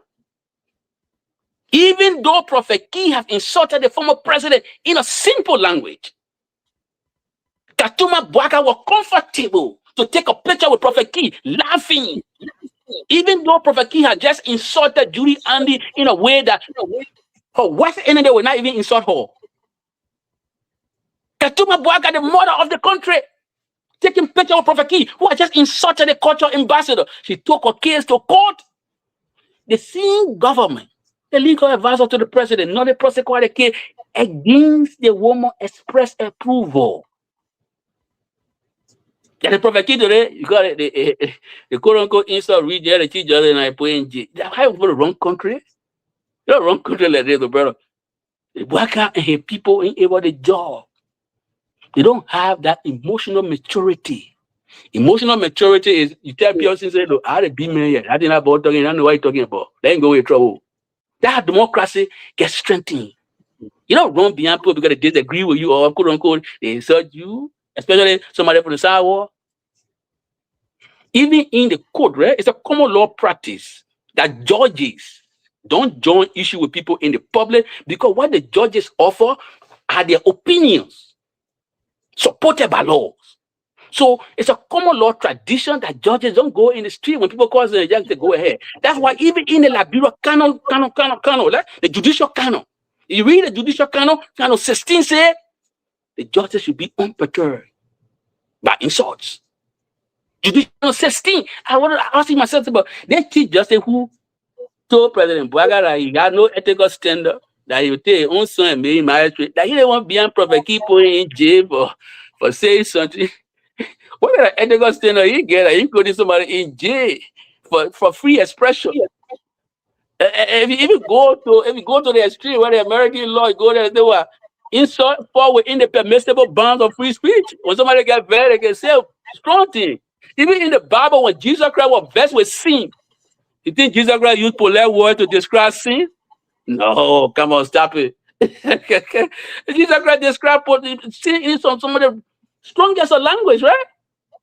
Nobody going to use polite words to describe people who are dangerously corrupt. Corruption is bad. It's a cancer that eating up our country. Because of corruption, that the police people are colluding with the drug trafficker. The corruption. So if somebody is angry with corruption, you think they're going to use polite words? Who's going to be deferential to people who are corrupt, who gang raping the country? And so, if you support Brother Prophet Key, I'm not encouraging somebody to go on there cause him, but he calls for something, for reason. He said the chief just say, the law say, when you're in the judiciary and you're the ranking member, you don't get in private business though, because you will not be concentrating on your work. And the chief just say, the hotel is way too big, it doesn't commensurate with his salary, a lifestyle audit. So now the man is in jail. It's the chief justice now willing to express himself on this issue that Prophet Key raised before the saying in jail. The chief justice can't clean now and say, look, I don't have hotel. In fact, there's how much I pay to pay the hotel. He can't clean. You can't impede free speech by putting people in jail. So if you support Prophet Key, join the rally. But the key thing for the rally, the primary reason is the inflow of drugs in our country, being used as a transit point, as a hub, as a safe haven for drugs and for drug traffickers. It portends danger, serious risk to the future of our country, and the country need an image being tarnished. You know how much effort Ellen Johnson said he made to restore Liberia image among the competitive nations and Liberia reputation? You know how much effort Panaseli made? Bouaga was there, but he was sleeping on the jaw. So he said, look, I will a packer. It took Panaseli and some serious money Liberia to restore Liberia's image. And Liberia reputation as a respectable player in the global community. Today, Bouaga is astonishing that just in a few years, see how much he's done. No willingness, no strength to fight anything called corruption, no strength to create job for our people, no strength. The only strength he got is to demolish people who, because the people here were. The people, why you gotta give? They got to get just bring their own down and using these lies and say, oh, the big alleyway, better stop. So we need to stand up for Liberia. Yeah. If you let me end on it. I know you want to ask a question. If you let our brother, what do you call the brother name? Brother Yeke. If you support Brother Yeke Koluba for expressing his opinion, what Brother Yeke expressed was his opinion. They think I believe that land for Guinea. And the reason why the Guinean people station over there is because Brother Newman is engaged in illicit money. They did not corrupt. Yeah, Yeke Koluba man that the chief surveyor for our country. The fact that he expressed his opinion, and for expressing his opinion, nobody when you disagree with that opinion, he get booted out of the legislature. It says something about the government tolerance to critical views. So if you support Brother Yeke Koluba, Yeke Koluba himself, I've already just returned to the country. The rally is your rally to join, brother. It's a rally for democracy. We're expressing our will. Come and join the rally. Yeke. And people who support Yeke, in the manner in which he got booted out of the place for saying the truth. It appears as though the people in the legislature don't let truth.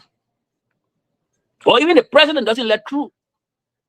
Because the man expresses his opinion. Then you get very moody, man. Today, the Guineans are still on our soil. Even after the war, even during our wartime, Guinea boy, they come on our soil like this. Even after the war with Ellen Sally, with all her skill, Guinea come there. Guinea came there because somebody is illicitly, they're doing illicit money illegally. They're doing things that violate international law. Water sharing a boundary. Before you go and put one shovel there, the other people must know. It's international law. It's an international law. But Nimale is taking money from there and giving some to Bouaka, so Bouaka doesn't care. That place now is Bouaka on the pepper bush. They open the charge and have pepper bush, right? And this is why the Guineans are there. So Bouaka is incapable of doing anything. He can't solve the problem. He is impressing to the money. You know, that the family, I had some disagreement with the family in recent time, but I'll quote him here, right?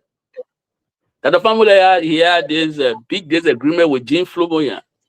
And he said people who born in poverty, they can worship money like God. This is the case with Bouaka. This is the case with Bouaka. So, I mean, and this is not to say, you know, not to look down on poor people, right? I mean, you know, poverty, you can grow out of poverty, but you can still have moral. But some people like Bouaka then, because of the poverty they grow in, when they see money, they worship it like God. That was Bouama family responded to Jean Flamboyant, because Jean Flamboyant had falsely accused him of taking money when you were Minister of Education. He said, my man, my father was ambassador, man. I tried to play with some money. So I don't see money like God. You Flamboyant, you know, you were born in that place that you don't want to see money like God. So don't do it to me. You know, I have my own disagreement with Bouama in recent time. He's my big brother. I respect him, right? But I disagree with him in recent time when he called Bouaka his friend. And I was surprised. I said, HB, you call Bouaka your friend? How can you call this tribe of bigger your friend? You know, don't get tired with advocacy. Jesse Jackson, at age 81, Parkinson's disease on Jesse Jackson, he's still going to the barricade and talking for black people. HB, where is your voice? Your voice can be used only to criticize Joy Weah. Use your voice to criticize your friend Bouaka, that boy who came from Sierra Leone and now president for our country. Bouaka from Boedu in Sierra Leone. Use JSB, tell your Sierra Leonean brother, it's wrong for you to be president and allow the huge influx of drugs to be passing through Liberia. Tell him, Mr. President, it's wrong for your son to be, you know, tangled into all of these nonsense. He should be above the frail. Call on Bouaka, Mr. President. It's wrong to tribalize the republic. HB, what would Tobo say to you? All the advocacy against Tobo, was it to come and call a tribal bigger your friend? You know, one of the things he said in that speech, because he spoke, I think, over the memorial of Brother Kuroma, Alhaji GV Kuroma, and he said, "Oh, you know me, an old man now, just observing. You can't observe bad thing in the country and keep quiet. But you can muster the courage to criticize Joy Weah. Your criticism can be for Joy Weah alone, brother. It got to be for a better Liberia. It got to be for better Liberia. Tell Bouaka it's wrong. This country should be better than this. Just in few years, look at what you've done to the image of the country again. Look at what you've done to the reputation of the country. Corrupt people are going free, scot-free from your government. Your government. Who are you going to set example on, Brother Bouaka? People in your government stealing, are those stealing going out of faction? You know, that was my critique of HB, right? But I like the brother, you know, because it's an intellect. We all made mistakes. I mean, not all perfect, right? But he made mistake when he said he called Bouaka his friend. How can you call a tribal bigger your friend? How can you call this man who is not 1 inch of Julius Niwari? Because HB said he admired Julius Niwari. He said Niwari that he mentor. But Niwari, Julius Niwari of Tanzania, The guy who ride on bicycle to go in the interior, the rural part of Tanzania. He was the guy who, today, if you go to Tanzania, you don't play tribal politics, national interest in our country. How can you say you're a Niwari guy? You see Bwaka tribal last in the politics, and you still call him your friend. How can you do this, HB? Toba could be laughing at you in her grave. What are these people doing? What does it stand for? What is this? What does it stand for, bro? You call Bwaka your friend? This dangerously corrupt man. This man who looking for luxury when he should be serving the Liberian people. Bwaka will really watch. HB, you call that man your friend? You can't tell him the truth? What are you doing? You know, brother, so I just say this because I want to quote HB and I want to say what he did in recent times that offended my sensitivity as an activist. To call this man your friend. He's not your friend. If you say he's your friend, they say show me your friend, I know who you are, then HB, then we gotta examine you, but your role. Because this man can be your friend. He's not Juro Niwari. He can be even compared to John McAfoley of the same Tanzania. John McAfoley, this is the guy who said, I will grant my cabinet. And my people will not travel. We will raise the money from traveling to build schools and bridges. John McAfoley of Tanzania, shining example of a good African leader. Bwaka done any of these things?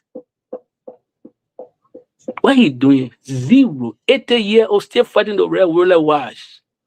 80-year-old still buying luxury bulletproof G. The thing he didn't enjoy all through his life. You got to enjoy at the expense of the Liberian people. And the people can't say no. The people must say no now. It's time to say no. I'm encouraging you tomorrow if you join the rally. You'll be standing on the shoulder of Gabriel Bacchus Matthew, that venerated brother of ours, that father of Liberian multi-party democracy. Join the rally tomorrow. Stand on Bacchus' shoulder. Liberia will not die with Bwaka. Let's do something now. This is our time to do something. Liberia should not die with Bwaka. Let's stand up for Liberia. Let's stand on the shoulder of Bacchus and some of our forebears.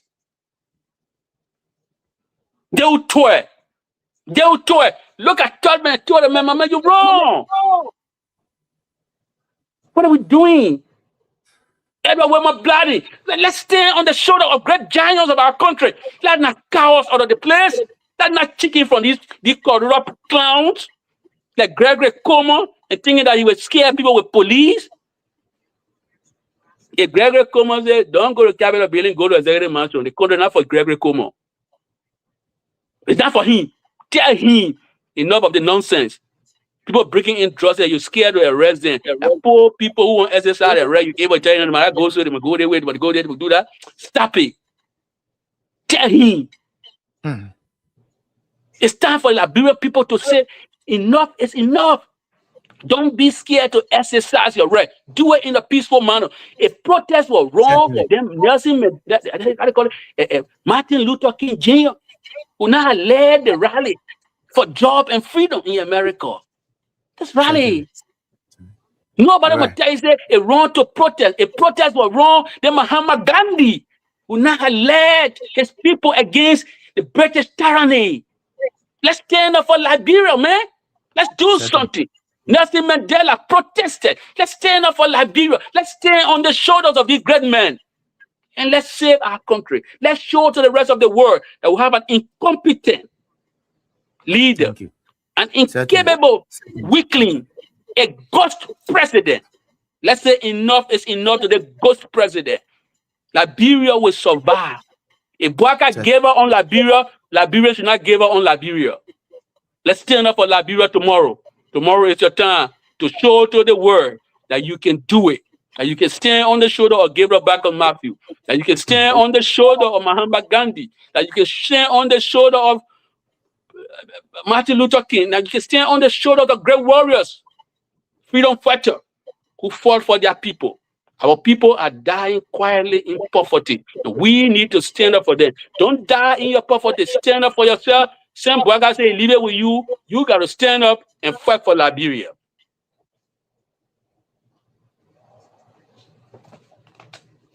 Newton. Yeah, bro. Yeah, again, we thank you for joining. Yeah, it's been a little bit a long time because of our engagement, and we are here with the great counselor Samuel Jackson, who just spoke Isaac, very, very well. Isaac Jackson, rather. Isaac Jackson. We're sorry for. say my uncle. Yeah. Sam Vez, I see him throwing a lot of talks on the Facebook. He's hungry right now, but I know the old man is a very great old man, and I think your uncle, you are a total replica. He loves Liberia passionately. He's a man who loves Liberia. He loves Liberia very much. He actually loves Liberia, and at the same nature currently we see in you on display, and we are proud to have you here. And Mr. Jackson just said everything. Newton, maybe we can see her best. You can take it off from there. Yeah. So thank you, bro, and thank you, the Anthony Jackson. I've listened to him on several occasions, but tonight is my first time for us to share platform. I'm so grateful. I'm excited. It's a profound privilege. I see this, so I'm humbled to join you to share platform with you tonight, Definitely. Anthony Jackson. Thank you, sir. I'm flattered. Thank you, sir. So folks, we about to go to the line to get your interaction. So like the bros here, Anthony Jackson has already said it all. So nothing we can say. And when we're talking about when we try to cite the difference between George Weah government and the Unity Party government, we'll be saying the same thing. Because that's one thing I apply to what we call individuality. Individuality is the characteristics that differentiate or distinguish one person from the other. So George Weah government, George Weah somebody who loves George Weah is somebody who loves development. George Weah like to develop. Joseph Boakai does not like development. That's why under George Weah leadership or under his government, there were too many protestations. The very United Party people today that are opposing people to go to the executive mansion. They even took parts. They went to the Capitol building to cook. They took parts to go to the Capitol building. Why today they are preventing people from going to the executive mansion? So that is to tell you the kind of mentality they have when it comes to governance. So it's bad for our country. So we need to stand up. You need to stand up for your rights. Brother, you talk about George. You talk about George and you talk about Boakai. Boakai had made George. We have to look at Abraham Lincoln. Certainly. I mean, Boakai.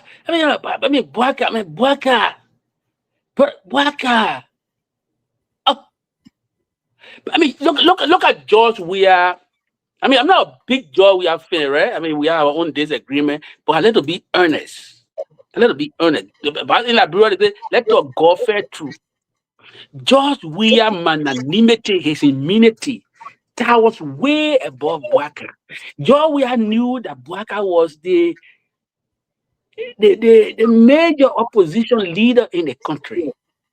When Boakai fell ill, he got sick. He couldn't shake his toes. Collapsed, dragged him to EWA.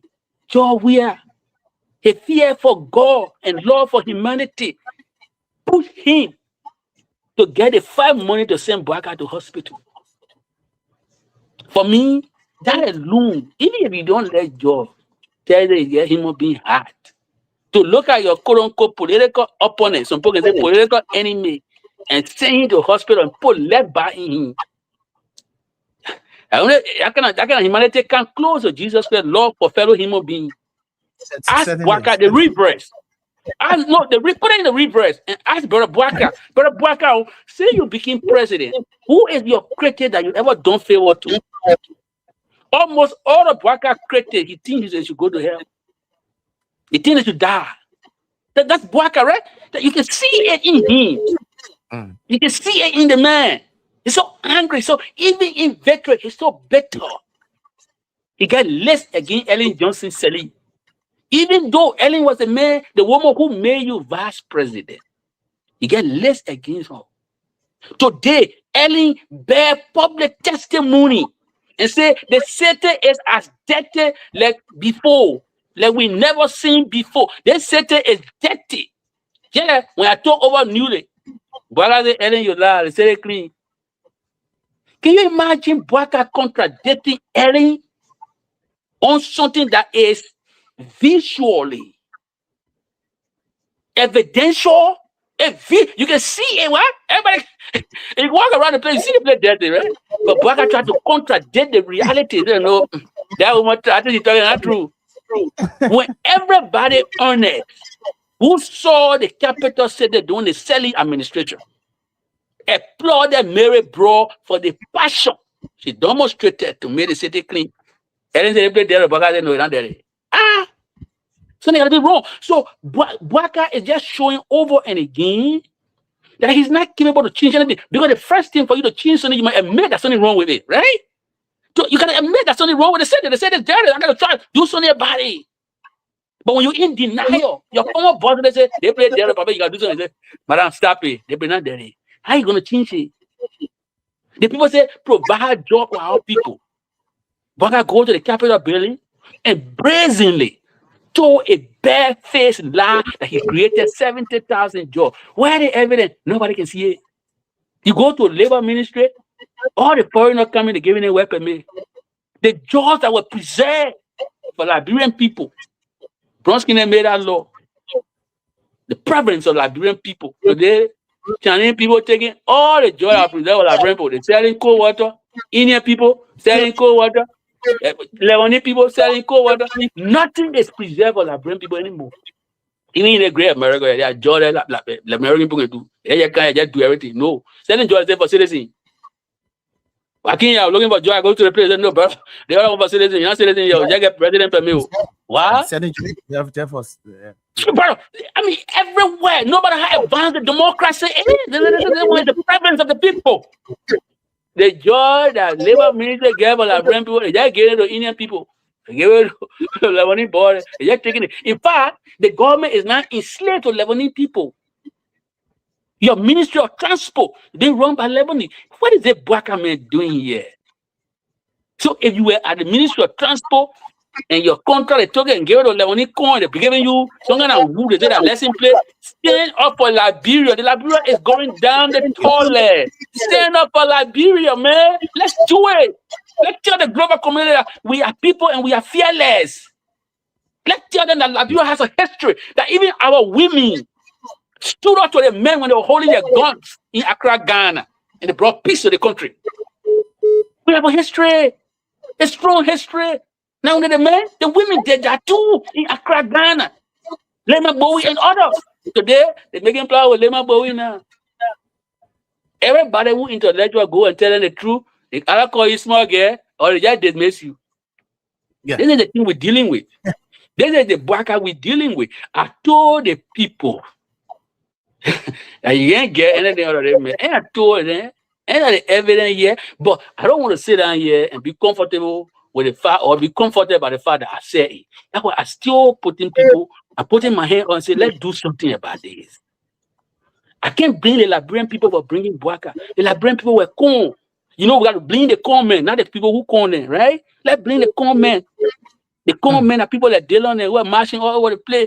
Oh, Bwaka coming, the second coming of Jesus Christ. Bwaka will solve all the problem. Where the problem is solving now? All the beginners who are marching around the place now, they're standing on the sidewalk and throwing rotten banana at Bwaka. They're giving up on the man already. Some of the beginners passionate. Oh, I Rambo. Where Rambo? Rambo on the sidewalk, bro. Rambo not in the room anymore. Rambo himself is not aggrieved. Say, what? That idea been out, cows making enemy with all the people out there. What going on here? What going on here, brother? I'm a rap corner there. All the comrades. Oh, let's try Bwaka.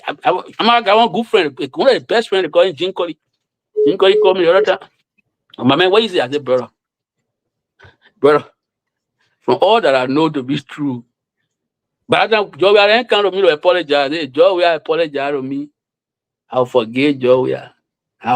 The other thing I see, Bwaka, he doesn't look like somebody who can forgive him. He may carry bitterness in him. He wears the bitterness like a badge of honor. He's angry. Even in victory, the man is still angry. He didn't learn one thing from Ellen. Ellen was magnanimous. Say, oh, you don't like about Ellen. But she was magnanimous in victory.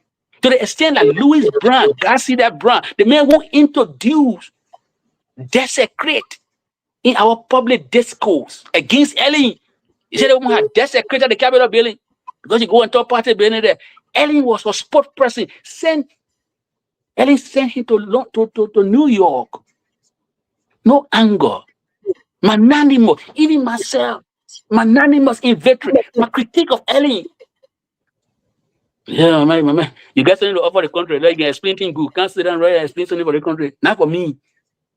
Waka, where your where are the vocal critics against your regime? Where are they? The other job, they in jail. Prophet Key, who help you? Causing job, we are all day. Why Prophet Key in jail? You get called over, imagine up and down, telling now on car, talking all that thing. Where you get called over, they see talking a bit, you get called over to bring your point in jail. Waka, where is the example of your magnanimity inveterate? Nowhere you can find it. Even Samuel 12, you stay behind him because he said he put taxes on your pension money. Oh, it's now on pension, there's Samuel 12, but he doesn't want to put tax on pension. Samuel 12 put tax on. That's the main reason why they behind Samuel 12. He put taxes on Boaga pension money, so Boaga angry. I'll make sure that boy go to jail. He can talk bleeding English. He will go to jail. They'll break the CDC down. Let's get the either action 99 33 0777 9803 75 0886 30 44 97. Let's go to the telephone line. The first caller here. Good evening. How are you? I'm okay. What's your name? 1 minute, no time. You gotta be fast. I just want to speak to my Liberian. If you know the business, don't go in tomorrow. Stand up, get up for your right.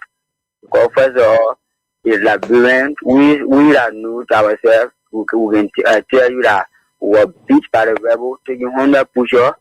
At the same time, beating all the map we get on our back today. We don't die from it. So stand up for your right. You will not die from it. So thank you. Okay, thank you, my brother. Good evening.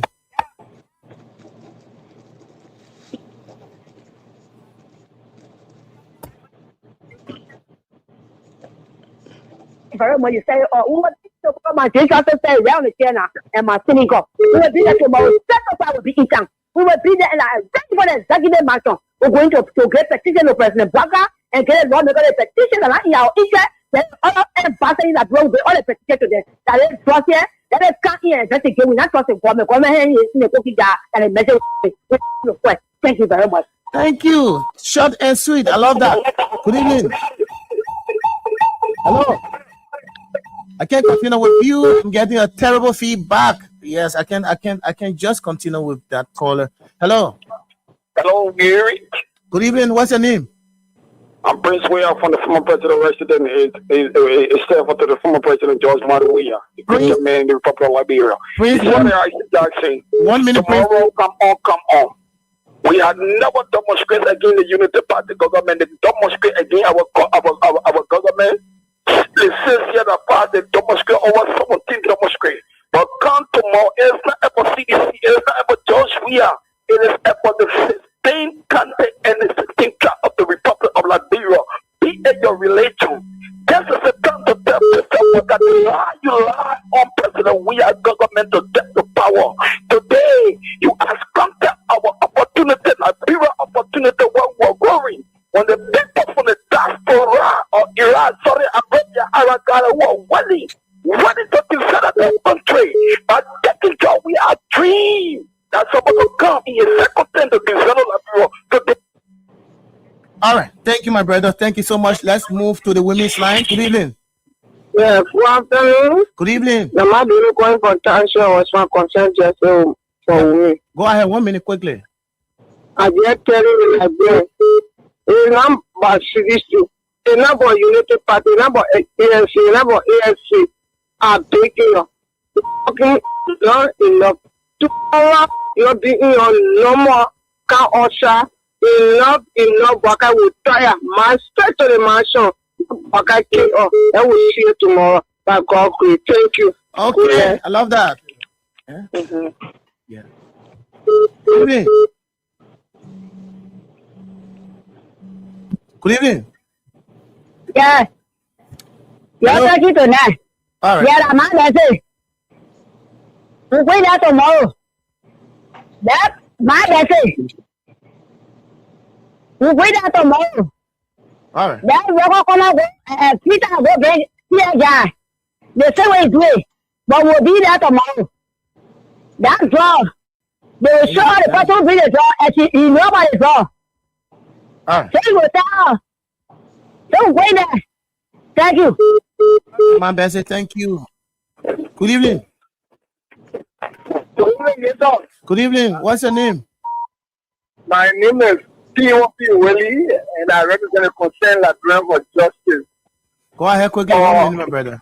I want to say thank you and thank you to your studio guest. But here's the thing.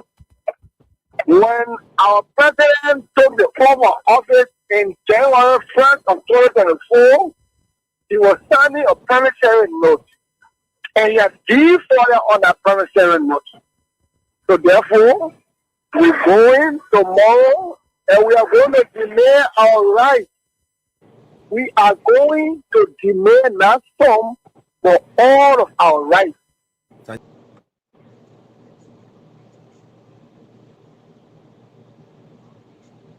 Okay, it's like Newton went up. He will be back. So as we wait for him, great man, Senior Council, maybe you can. So while we're waiting for the brother to bring back the colors, let me say this. Okay, he's back. He's back. That is our right. We must go to talk for our right. All right. Who in Liberia? Let me just conclude by saying this. Who in Liberia is satisfied with the way the state of affairs is being handled?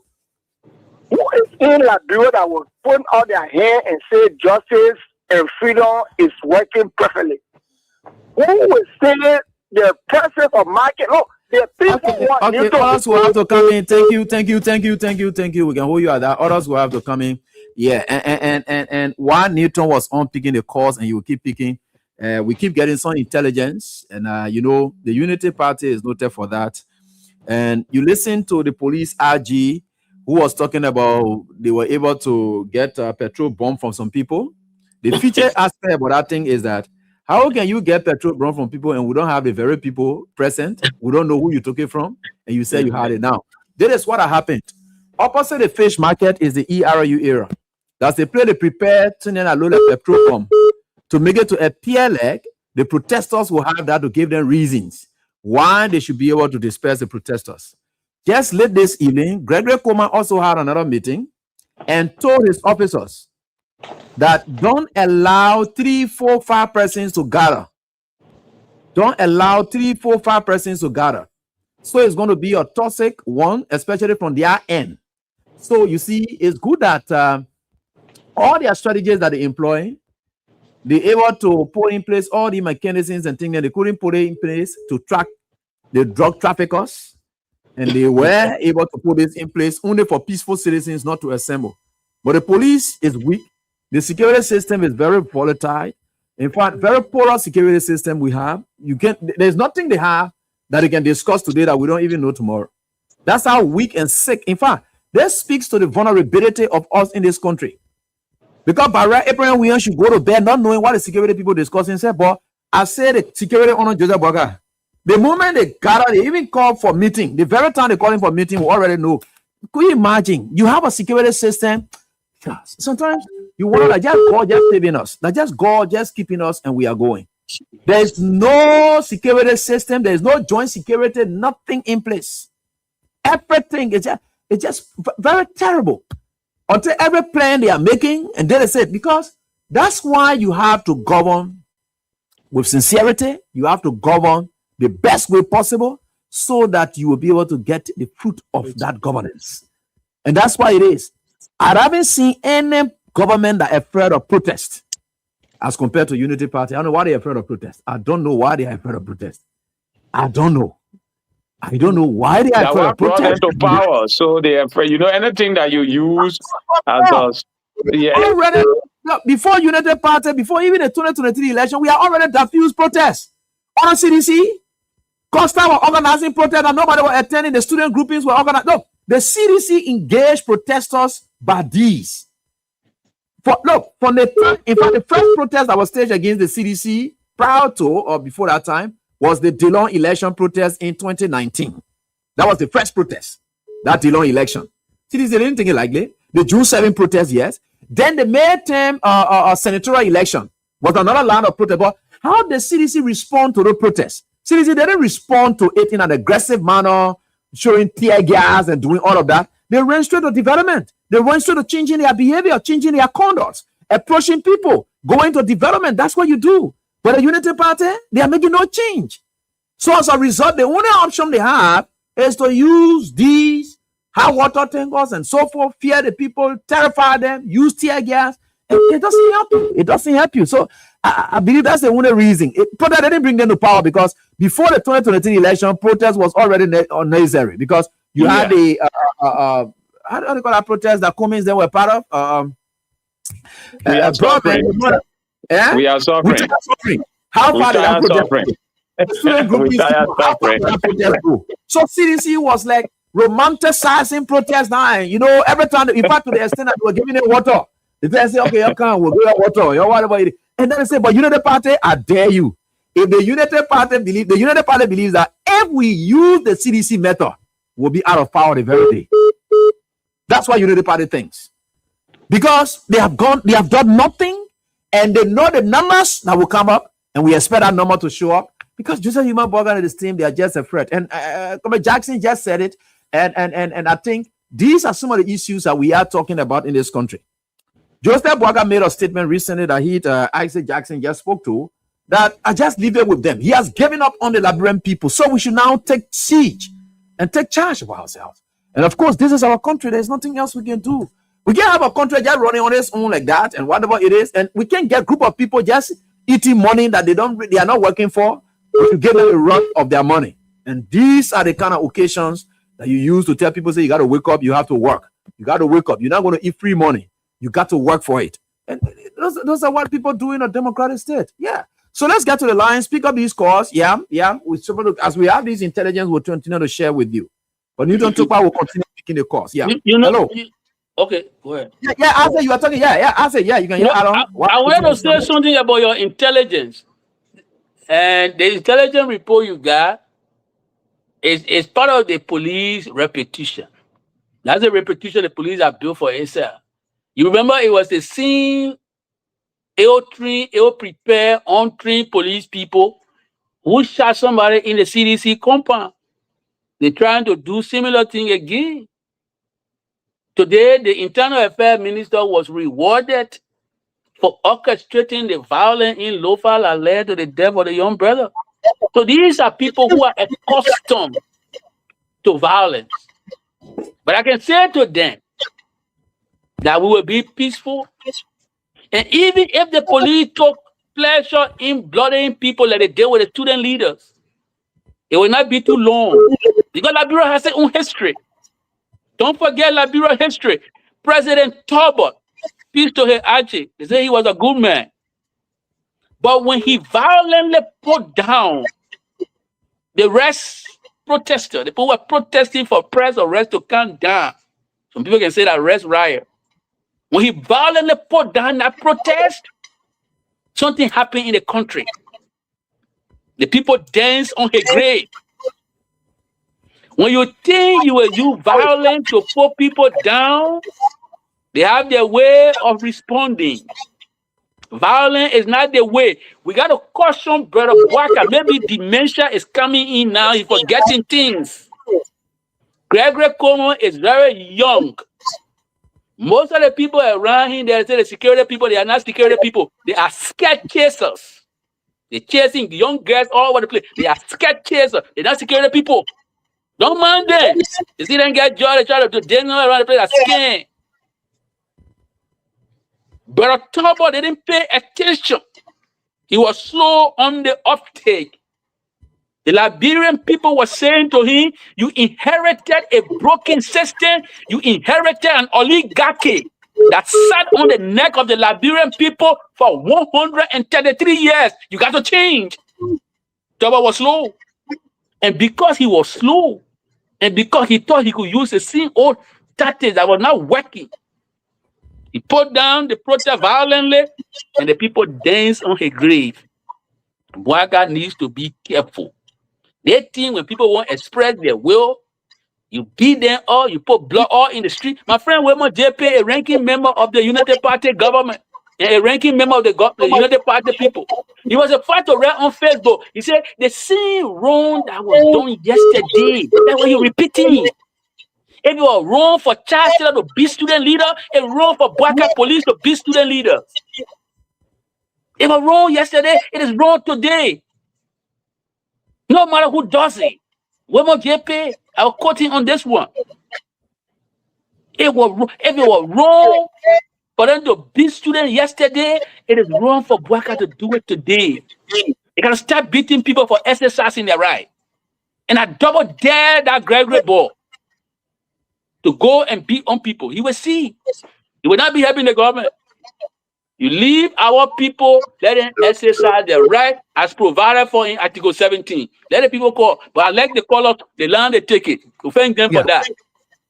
All right. So 0772 23 99 33, 0777 98 0375, 0886 30 44 97. Once again, 0772 23 99 33, 0777 98 0375, 0886 30 44 97. Let's go to the line and pick more calls.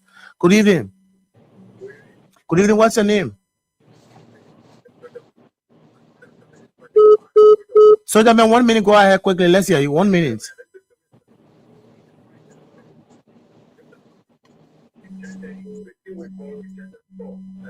I rejected Joseph Boakai in Jede. When you like people will get tomorrow, now by when you give what you say, my people, you're telling you know, telling you, you're not even living well. So God rejected him, and the man who could give the soldier, added soldier man.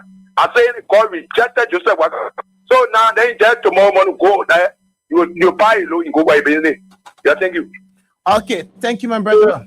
Hello. Okay, that's it. Let's move to the women's line. Hello. Good evening. Yeah, good evening. How you doing? How are you? I said tomorrow. Let it be all the thing in Osa. I want to everything. Let it be in Osa to care. But we'll be the life that God creates, inshallah. Because we are they used to come to protest. We are used to hold our petition. Say we protest 2 times, 3 times. They now hold our petition. But tomorrow, Boakai will hold the petition. He will hold it and talk to us. Or the children that are doing in the country now going down, our country going down in the court. Our country suffering too much in the country. You see him being dying for saying no medicine, no nothing in the hospital. Then he's there when the protection level. Then he said, rebel, working come out to go loud in the protection. And he said they get plateau bomb. What about the opposition will get plateau bomb? They empower before they will get plateau bomb. Then tomorrow they be. God was traveling and be yourself. That two on the plane, you will go back to that. And the plane drop it, and the drop it, clear on the air. So they put tomorrow. Like plane will see the best tomorrow. Please wait for them tomorrow. Thank you. All right, thank you so much. Let's move to the next call line. I just hope that's why the protester they really need to be careful. And she struck a good call. She struck a good call. Perhaps the government will want to plant talks among the protesters. You know, the lady who just called. Let me pick up on something she said because I don't want to forget quickly. She emphasized something that we have not emphasized, which we should have emphasized at the earlier stages of the conversation. She emphasized the issue of the health sector. You see what she said? Today, JFK is like the corridor of death. When people go to JFK, they're going to die. And these are the things the common people are concerned about. The Gregory Como is concerned about beating them. So in addition to the drugs abuse and the huge inflow of drugs in our country, we are standing up tomorrow to save JFK. JFK is a hospital for poor people and it cannot be the corridor of death. I thank that caller. She spoke very well. All right. So we'll move next to the next caller. Good evening. Good evening. Yeah, good evening. Yes. What's your name? I'm James West, calling from the area. James, let's hear you quickly. All right. Thank you for the show tonight. We want to encourage everybody. You know the issue of the drugs. If you go every part of that Europe, it's damaging our people. As for me, are very, very, very, very encouraged the Liberians to go on the protest because they trust the damaging, the very damaging the image of our brothers, of our sisters. People are going mad. So thank you for the show, my brother. Okay, thank you so kindly, my brother. I appreciate. Thank you so kindly. And let's move to the next line. This person is right here with us. Good evening. Yeah. Good evening. Hello? Yeah, what's your name? Yeah, this is Mandela calling from the Oro. Let's hear you, man. The Popin State of Unity Party on Joseph Waka. Yeah. Someone said we don't know why Dr. Pomo doesn't want us to protest all the time, anytime. But my answer to this is that Dr. Pomo and Unity Party government, they don't want for the international community to know what is going on in this country, even though they can hear it. But they want to hear Liberians speak to tell them. So tomorrow, this is a message that we are sending to the international community. And we want, please, our leaders, to send some people to American embassy, to the major embassy, international embassy, so that they will also know that we are reporting what this government is doing. That they don't want to investigate it, they allow all the people who are involved in this thing to go start free. So if they are stopping us from the Capitol building, they're stopping us from the marshal. Yeah? What do they want us to do? So please, our leaders should send some people to the American embassy tomorrow. That's a message. We want international community to know that we citizens, we are tired of what they are doing and we are not in favor of it, and we want it to come to investigate. I thank you. All right, thank you, man. Thank you so much. Let's move to this other caller. Good evening. Yeah, good evening, my brother. How you coming on? I'm okay. What's your name, sir? By the way, I'm Henry Buchanan Smith, you know. Henry, thank you for the brilliant topic today. Let me encourage all of my people of this country. Let us turn out tomorrow to see how best we can tell this government enough is enough. Because this government has actually Liberian people massively. For the past 3 years, this government been in power. There is nothing this government has done for the Liberian people that we see. So we just imagine the same thing we criticize former president. We are this is what the government doing. If criticize former president, we have a job, but this government now are making Liberia all a Jamaican. So that's why we're going to tell the international community tomorrow that this government will want to retire this government 2029. Let us turn out tomorrow. Each and everyone will taking everybody. I'm taking people from Buchanan tomorrow to come in this most of other country tomorrow for to do the protest tomorrow. I'm taking everyone. Let us turn out for the protest tomorrow. Thank you for the opportunity, my brother. Thank you so kindly, my brother. We certainly appreciate. Let's move next to this caller. Good evening. Yeah, evening. How you doing? I'm okay. What's your name, boss? Emmanuel Lilaboe, member of the Constitutional Librarian for Justice. Emmanuel, let's hear you 1 minute. Let's hear you quickly. Okay.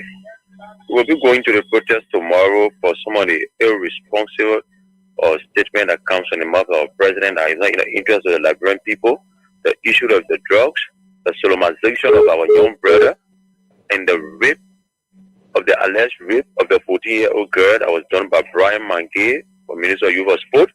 But today, we are looking at it that this government is gradually failing the Liberian people, and we'll be looking at it tomorrow. The reason to go to the protest that the rehab that the president lives today, that he's not able to end some of this pavement that the former president made, that the entire rehab today had turned like one local county or the Nima Highway today. We are going there because the recklessness that exists within the ministers of this government, the removal of Yeke Koloba, the greediness of those leaders that you have brought to us today to hammer us in this country, that they are doing nothing but their own central view. This 19 million drugs issue is doing that the president, whether the past president, the speaker of the house is part of this. Tomorrow we should go back and make the international community know that they need to push this forward, that we can know the owner of these drugs in this country. Thank you. Thank you so kindly, my brother. Thank you. Let's move to the women's line. Good evening. I'm okay. What's your name? All right, let's hear you quickly. They can come and get all the ideas to pay petrol bomb. Why you couldn't do it for the people to get one left back? Right. Right. They may stop people from going to the mansion. Why you couldn't stop the people from coming to our land? Burkina B is going here. Why you can stop the people from going there?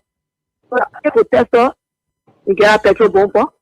Why you get used to the place the poor is there? I was protesting for over there. Why you get used to it? So that when the protester or the mayor or getting so young, how there? The some our people for the poor they couldn't reach them. Or you get petrol bomb in the city here. Why you try to go apply that petrol bomb in Lofa? You see the deception? You're right. Thank you, man. All right, man. Thank you for your contribution. Good evening. Good evening. Good evening. What's your name? I'm Kupaya Bamo. Let's hear you. 1 minute. Make your point, my brother. Yeah, okay. This is all my facility.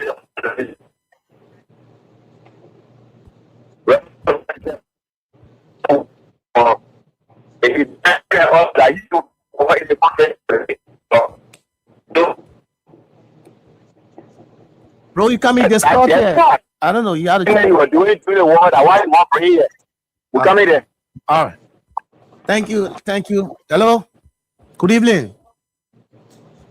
Yeah, good evening, Nathan, and to the platform. And to my brother Isaac Jackson, the comrade. I know we are from that thing called Bell 12th Street. I remember, you when you were there. Look, thanks for the deliberation, man. Speaking on, for the country.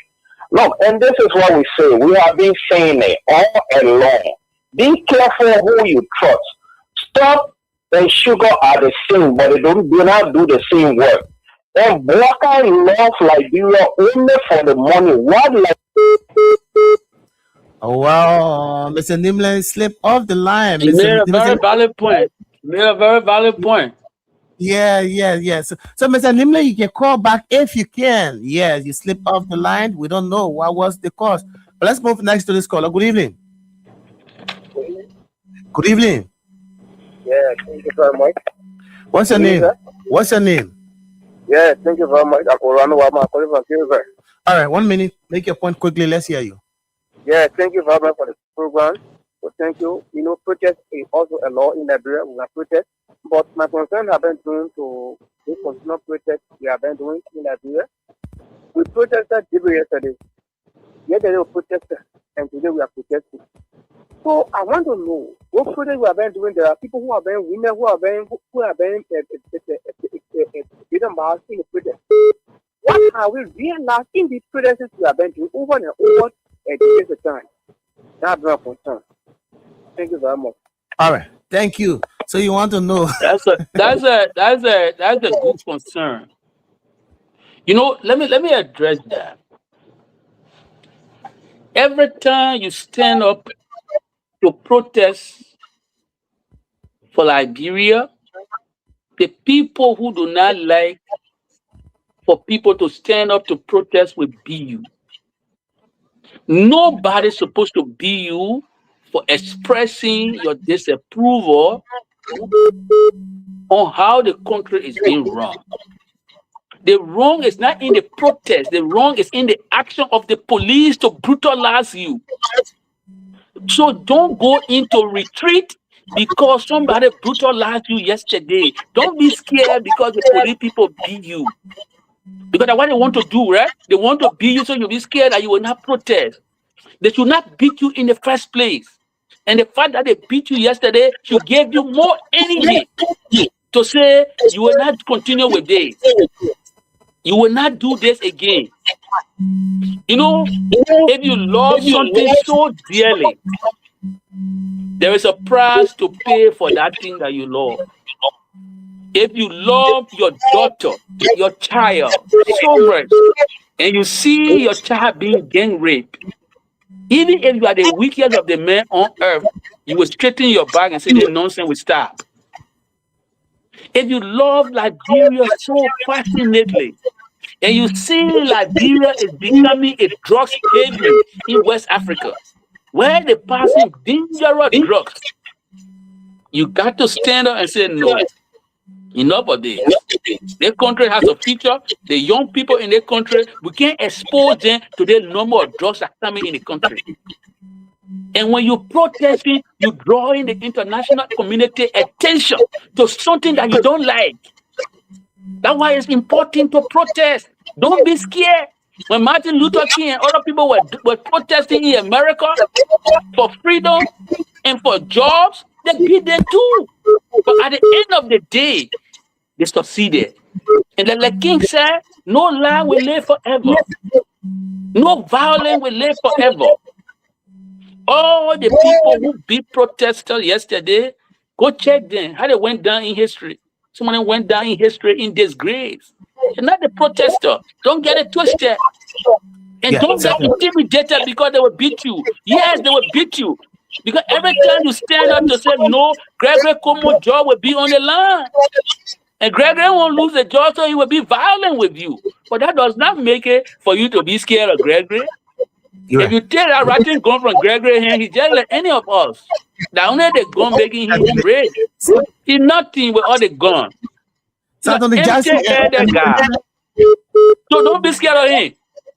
Don't be scared of Gregory. Don't be scared of Gregory. Look, if you read small thing on history about protest, one of the very hardened dictators in Africa was in Egypt, Hosni Mubarak. Everybody was scared of Hosni Mubarak. He ran that country the way he wanted to run it. When the people stood up, when they got ready, the Moa, and you know Moa heaven? They turned the Moa upside down. And Hosni Mubarak went down in history as a disgrace. There was another guy who came there called him Mohammed Morsi. He did the same thing. People booing him. So the power of the people, they were the people. If the people stand up tomorrow in good number, Gregory come out run away, brother. Gregory come out that woman, police that woman, man. You don't know that? They corrupt police that want you be scared of. Don't be scared of them. Mr. Nimble, welcome. Milton, this is actually Joseph Corey. I'm calling in the line broker. Okay, sorry, I thought. It's Joseph Corey here, calling from New York. Oh, Joseph. Jackson is still talking. I'll wait. Go ahead. We're enjoying it, brother. Nimble, go ahead. Like I was saying, this old man only loves the nation for what the nation can do for him, not in the interest of the Liberian people. Look, we have said it all along, and we ask our people, like Mr. Jackson has said, tomorrow, wherever you are, get a rattle, put something in support of the protest. Those who are riding bikes, put something, up for support of the protest. Wherever you are, even at that time, put something to show to the Liberian people, yes, you are here and you are here for the Liberian people, not for some other pocket. But I only love Liberia for his pocket. So we all need to stand up and speak out. We don't speak out, the international community will not hear you. And these people will just do whatever they have to do to you. So we all need to speak out and stand together.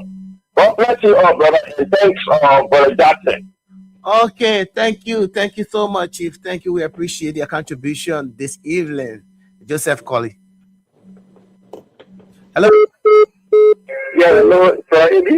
Hello, go ahead. What's your name, my brother? Yeah, how you coming on? We are great. The name remain constant. We have started my name calling for Iron Factory. All right, go ahead. Make your point. 1 minute, no time. Yeah. Tomorrow also, even that man, he get a gun, the last gun, we also, we tell you, we not afraid, we not afraid of gun. The only person who stop us, not George Weah. But they're going to change George Weah in America. So, order tomorrow, later. Okay, my brother. Thank you. Thank you.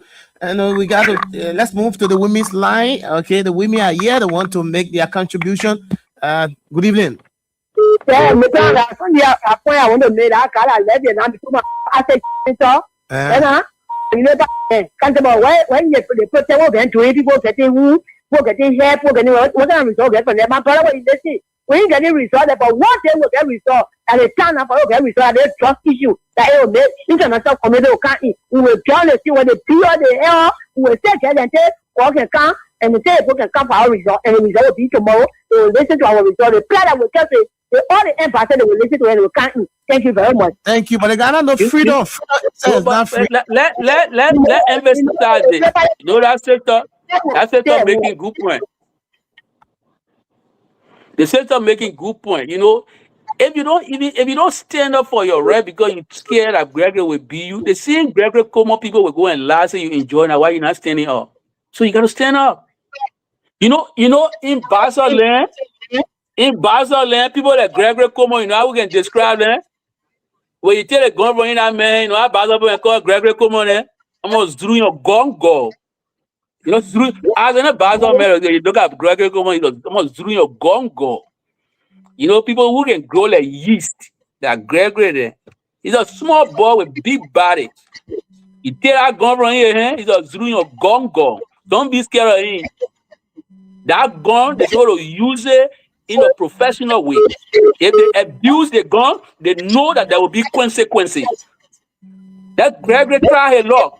Even that other man who's an NSA boy, Prince Johnson, and also your man who got politicized, that the women, the widows, they will not be able man.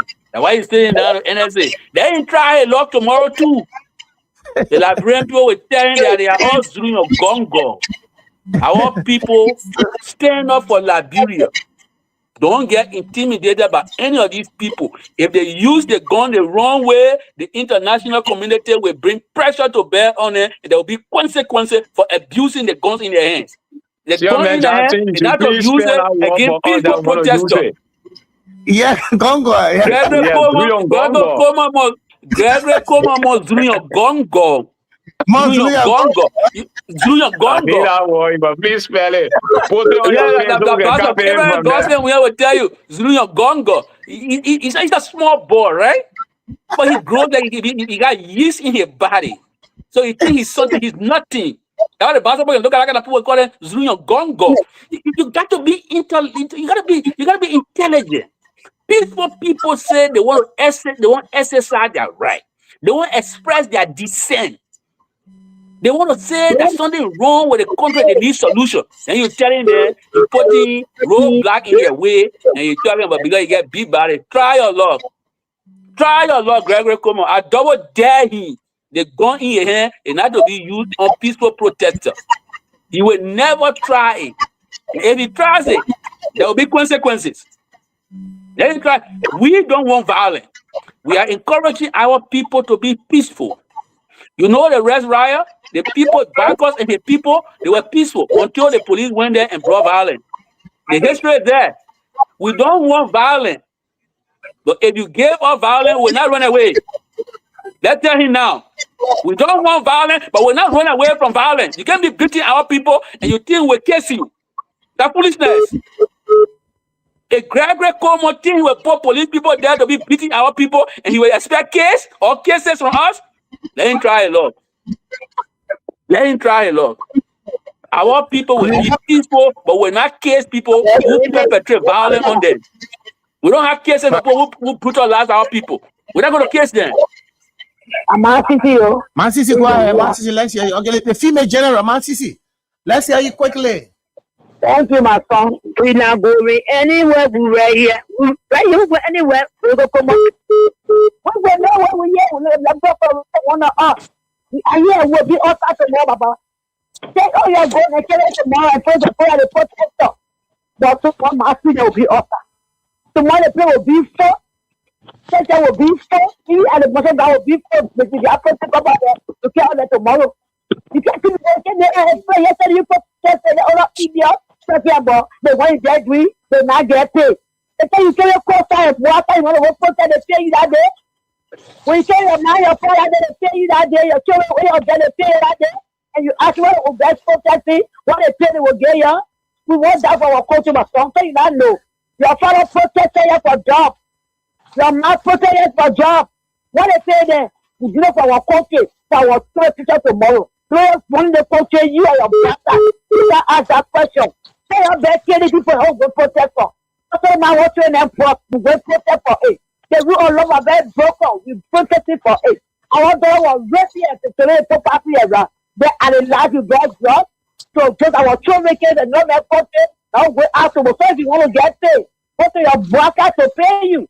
But we'll double that when you need get it come on. We'll go to tomorrow to issue our right tomorrow. If you think we can't go for our right, then the government will cover all the American government will cover also tomorrow. Thank you, Master, for having me. Thank you, man. CC, the female general. We'll take a few more calls. Then we cross over to Anthony Arthur Jackson and William Bro for their parting comments. We make your day. So, yes, Laura Rose, you are right. Even in Nepal, Nepal, there was a protest there. And you saw the people took to the streets. They burned down buildings in Nepal.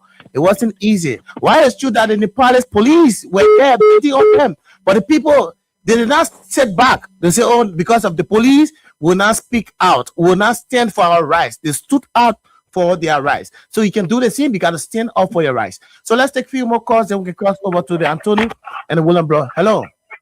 Good evening. Good evening. What's your name, my brother? This is Kevin Jackson calling from the pool. Let's hear you quickly. First of all, I want to say thank you for the show.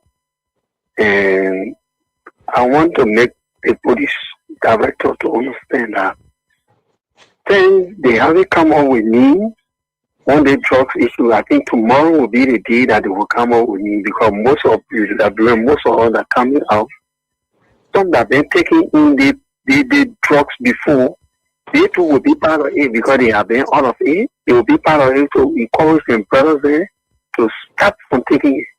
But I think it will be tomorrow now. The names will come up, because when you tamper with any Liberian, or you say you put in hand of police or whatsoever, then we will know now who get the drugs, how the drugs for me, why you going on, then it will come up. Thank you very much.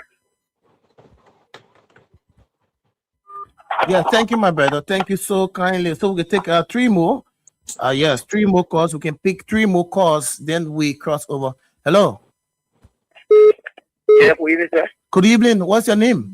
Yeah, thank you very much, MC Wama. I was speaking. I never said that we should not protest. I'm saying a protest is constitutional. The protest is fine. But my concern have been drawn to, we have been protesting for Helena, protested no way. So we are protested no way. Now we are still protesting. Have we found different things in our country that looking strange to us that will not be able to protest?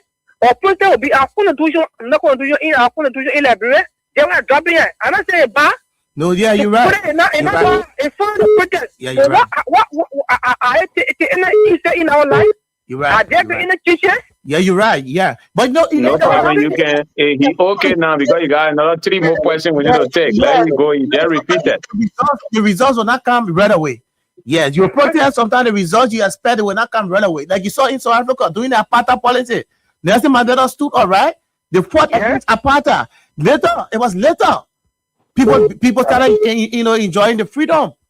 Okay, thank you very much. So yeah, sometimes the results will not come right away. Who are protesting for that? They will not be around. We are coming forward. We will be protesting. We will have a center.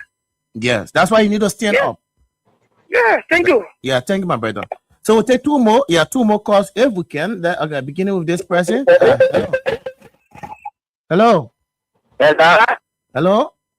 Yes, hello. Yeah, I'm getting you. What's your name? Yes, this is Mandela. All right, man. Let's hear it. Okay, State of Labour Party.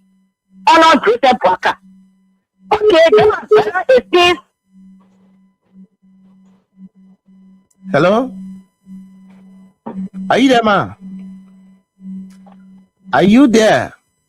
Why we are protesting is because not because all this time that people been protesting nothing more from that, but you protest to express your dissatisfaction and citizen.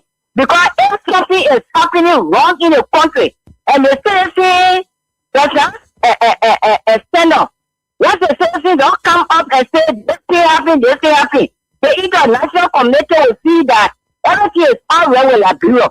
So we are not all right there while we are protesting. That is making we are protesting to that brother. Thank you.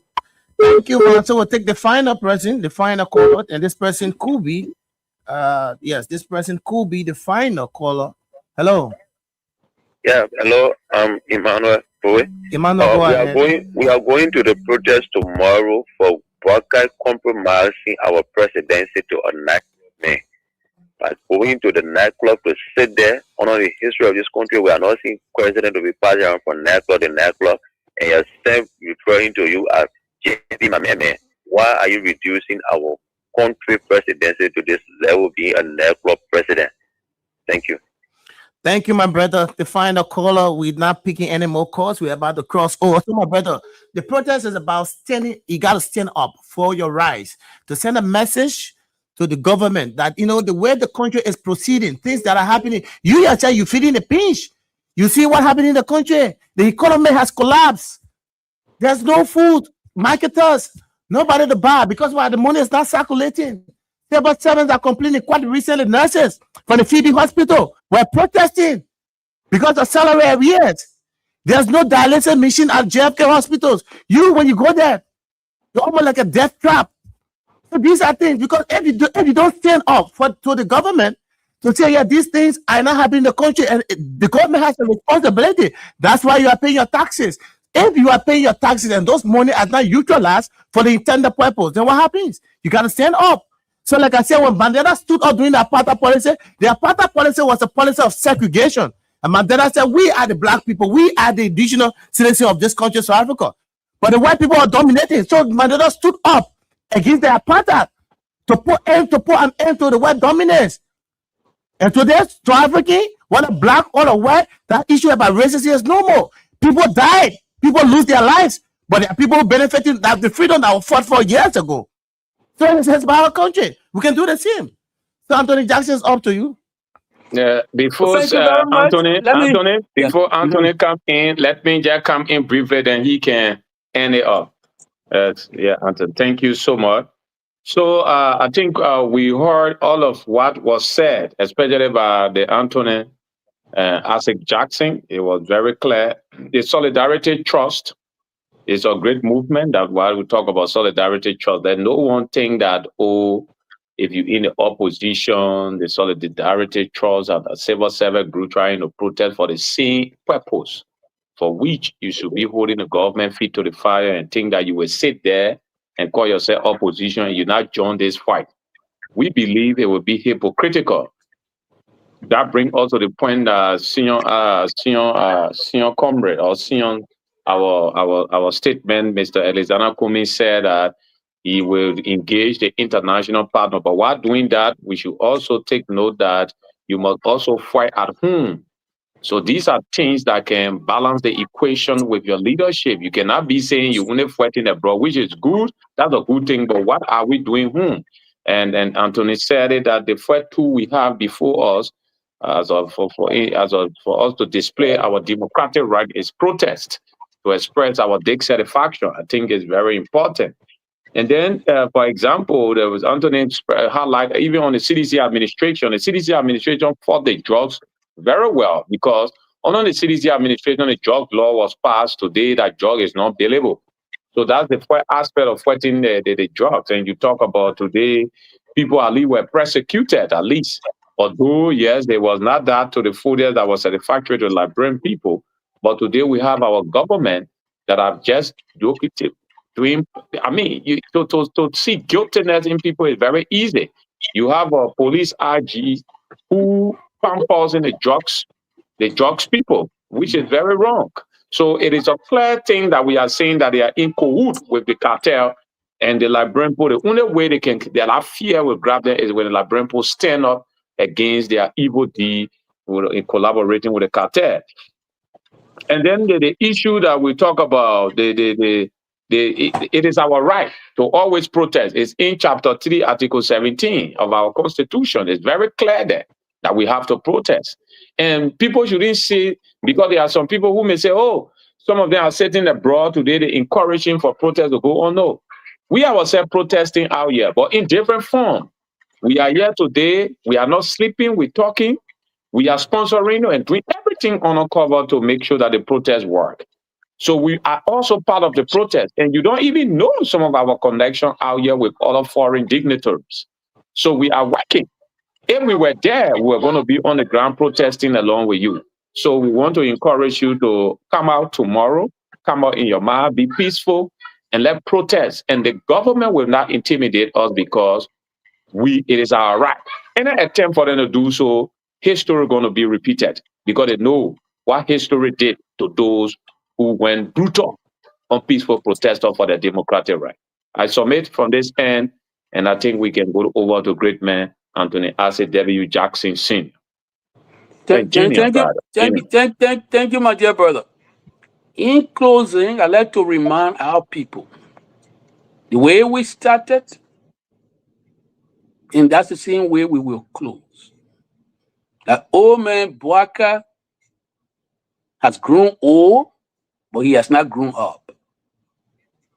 Any leader who has grown up will give listening ears to his people.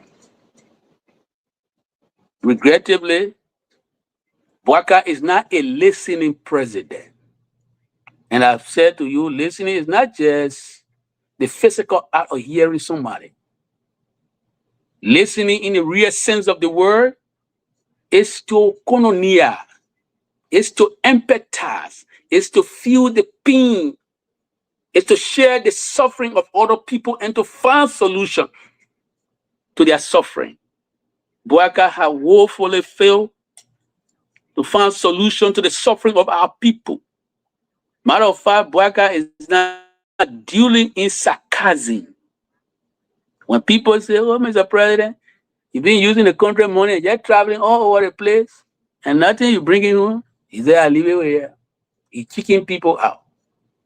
No good leader will kick people out when the people raise legitimate concerns.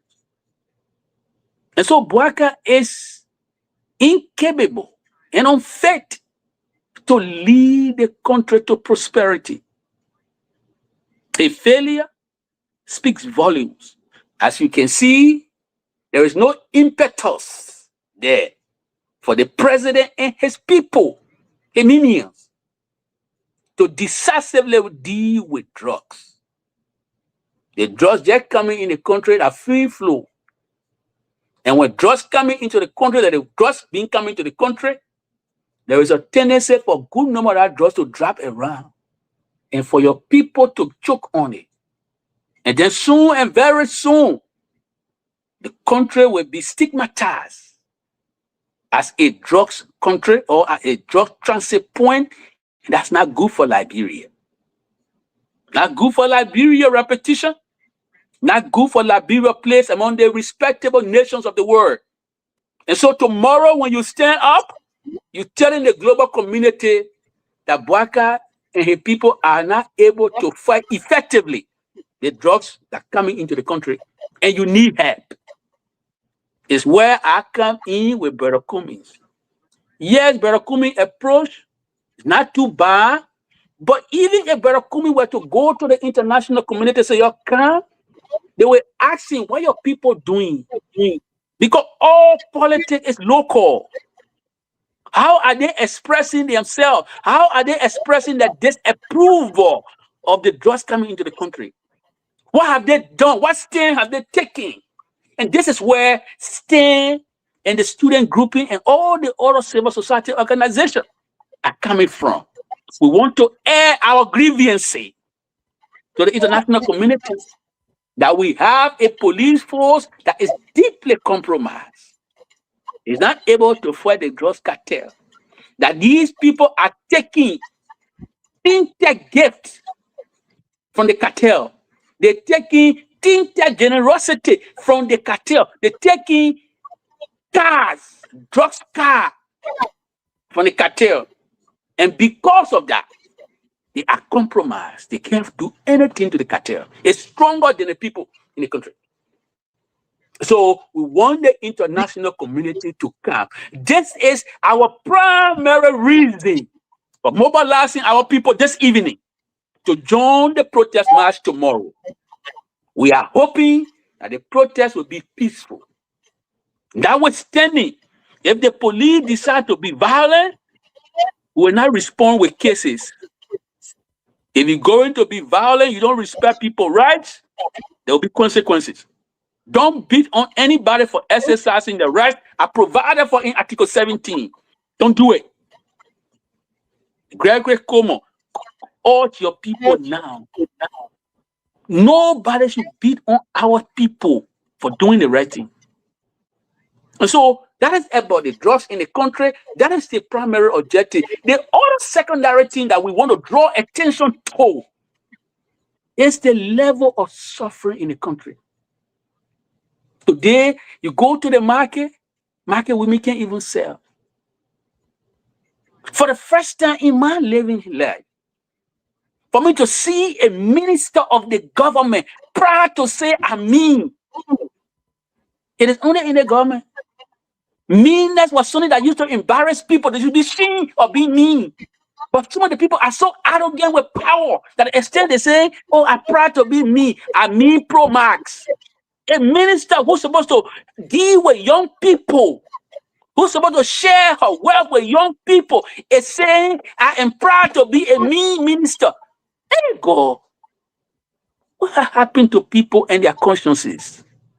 So, the minister in the Bwaka government posting on Facebook, they say they mean Pro Max, they proud to be me. Thank God. Something have gone away. You have suspended your critical faculty. You're proud to be you're proud to be something that you should be ashamed of. You're proud to be mean, to be selfish. You should be selfless. Selflessness should be your place. You're in public office. But you're proud to say, I'm a mean president. I don't care. I'm not going to share. I mean, you should be ashamed of yourself. But again, the Bwaka minister of youth is proud to say, to announce, to declare to the world, I'm a mean person. This is the level of arrogance and inexperience that parade as leaders for the country. Our people. If you hate people who are mean, selfish, and greedy, tomorrow is your time to stand up and say, enough of the greed. We can't tolerate greedy gods who are mean. We can't tolerate. We see enough in the Capitol building because the Capitol building is now comprising of good-for-nothing greedy gods who are just there and dividing the people money. Don't care to make any good laws. So the people, tomorrow is your time to stand up for Liberia. If your home was demolished, tomorrow is your time to stand and say, the way the government broke my home down is not correct. I want justice. Government minister and building in alleyway, they didn't break it down yet. They break my house down. I'm a poor man. I swear to build my buffer. The way you break it down, I disagree. Stand up. If your child was raped and the police dismissed the case because the police took bribe, tomorrow is your time to stand up and say this government is promoting the culture of rape. We disagree with the culture of rape. The fostering, the festering of the culture of rape, we disagree. The flourishing of the culture of rape, we disagree. Stand up. Tomorrow is your time. If we from bombing and the government sign agreement, ratify agreement, and B Mountain treating you like slave, and you disagree, stand up tomorrow. Tomorrow is your time. If you're from Nimba and you feel aggrieved by the way they ratify the Asala Meta deal, it doesn't meet your approval, it will not serve your interest, stand up. If you believe that Bwaka had betrayed you, he said he was going to bring joy. Today he lied about joy. Stand up. It is your time to stand up. Air your grievances. Because if you don't speak out, the people, when you die in private or in silence, they will lie over your body. They say you were enjoying and you die. It's better to stand up and speak for yourself and speak for your right. It's better to go down kicking than to go down with all kicking. Let's stand up for our rights. Our country is in abject decline. Our country is slipping down the toilet. Let's stand up for Liberia because the only thing we have is our country and the reputation of our country. Today, our whole football team has been denied to come to America. Why? Because the country is not at a respectable place anymore. It's not a country you can look and say, okay, let's get a visa. No. Our president, knowing fully well, took a diplomatic passport and gave it to a con artist to go to Japan and rob people. Bwaka gave Poto diplomatic passport. He goes to Japan and rob the people in Japan. This is Bwaka. This is Bwaka. This is the same thing they were criticizing. That's what they're doing. Abusing the diplomatic passport of Liberia. No respect associated with that passport anymore. So, Liberian people, it is your time to stand up for Liberia. Protect the image of your country by standing up and say, enough of this. If Bouaka ain't able the job, he must either lead or he must leave. That is our mantra, right? You must either lead or you must leave. Just go about your business. Don't play with human being lives. God said, don't play with my people. Don't treat them like dogs. Military people try to take civilian land. They call the president. He goes there. He gave not a listening ears. To say, oh, the 20 thing happened. Let's see whether we can bring law in full. Let's go to the law. Let's see what the court say. He said, no, God, I'm breaking new land. The soldier boy know their boundary. The soldier man who wanted the land know his boundary. Is that the word of a good leader? Is that a word of a sensible leader who is at age 80? We see when I say he grew old, but he has not grown up. No grown up will sound like that. That language was ill considered. So Bouaka is unfit. So if you are concerned about Liberia, stand up for Liberia. Stand up for Liberia. If you see a Bouaka who is a bearer of deep-seated grudges, like he done to some of the brothers, look at Justice Kabina Janet. What happened to him? Justice Janet declared support for Bouaka. Today, why do you think Justice Janet not in the government? It's because Bouaka believe that Mandingo people are his enemies. Some of them. You know, he was a member of the local defense force. And the local defense force were organized to diminish, to reduce the influence of Mandingo people in Lofa. So today, Bouaka still see Janet as an enemy, even though Janet was agreeing with the previous government and supported him and ran to him. He still sees Janet as a bad person. He has not forgiven Janet for whatever reason. Bouaka is unforgiving. No leader that is unforgiving. History will be kind to. History not kind to people who are unforgiving. That's why even the Bible teaches us to forgive 70 times 7. So, if you're listening to me this evening, Liberian people who want better Liberia, a better Liberia is possible. Don't give up on Liberia. A better Liberia is possible. Don't give up on Liberia. Continue to stand up for Liberia. And I want to see all of us tomorrow, in whatever we wear our t-shirt.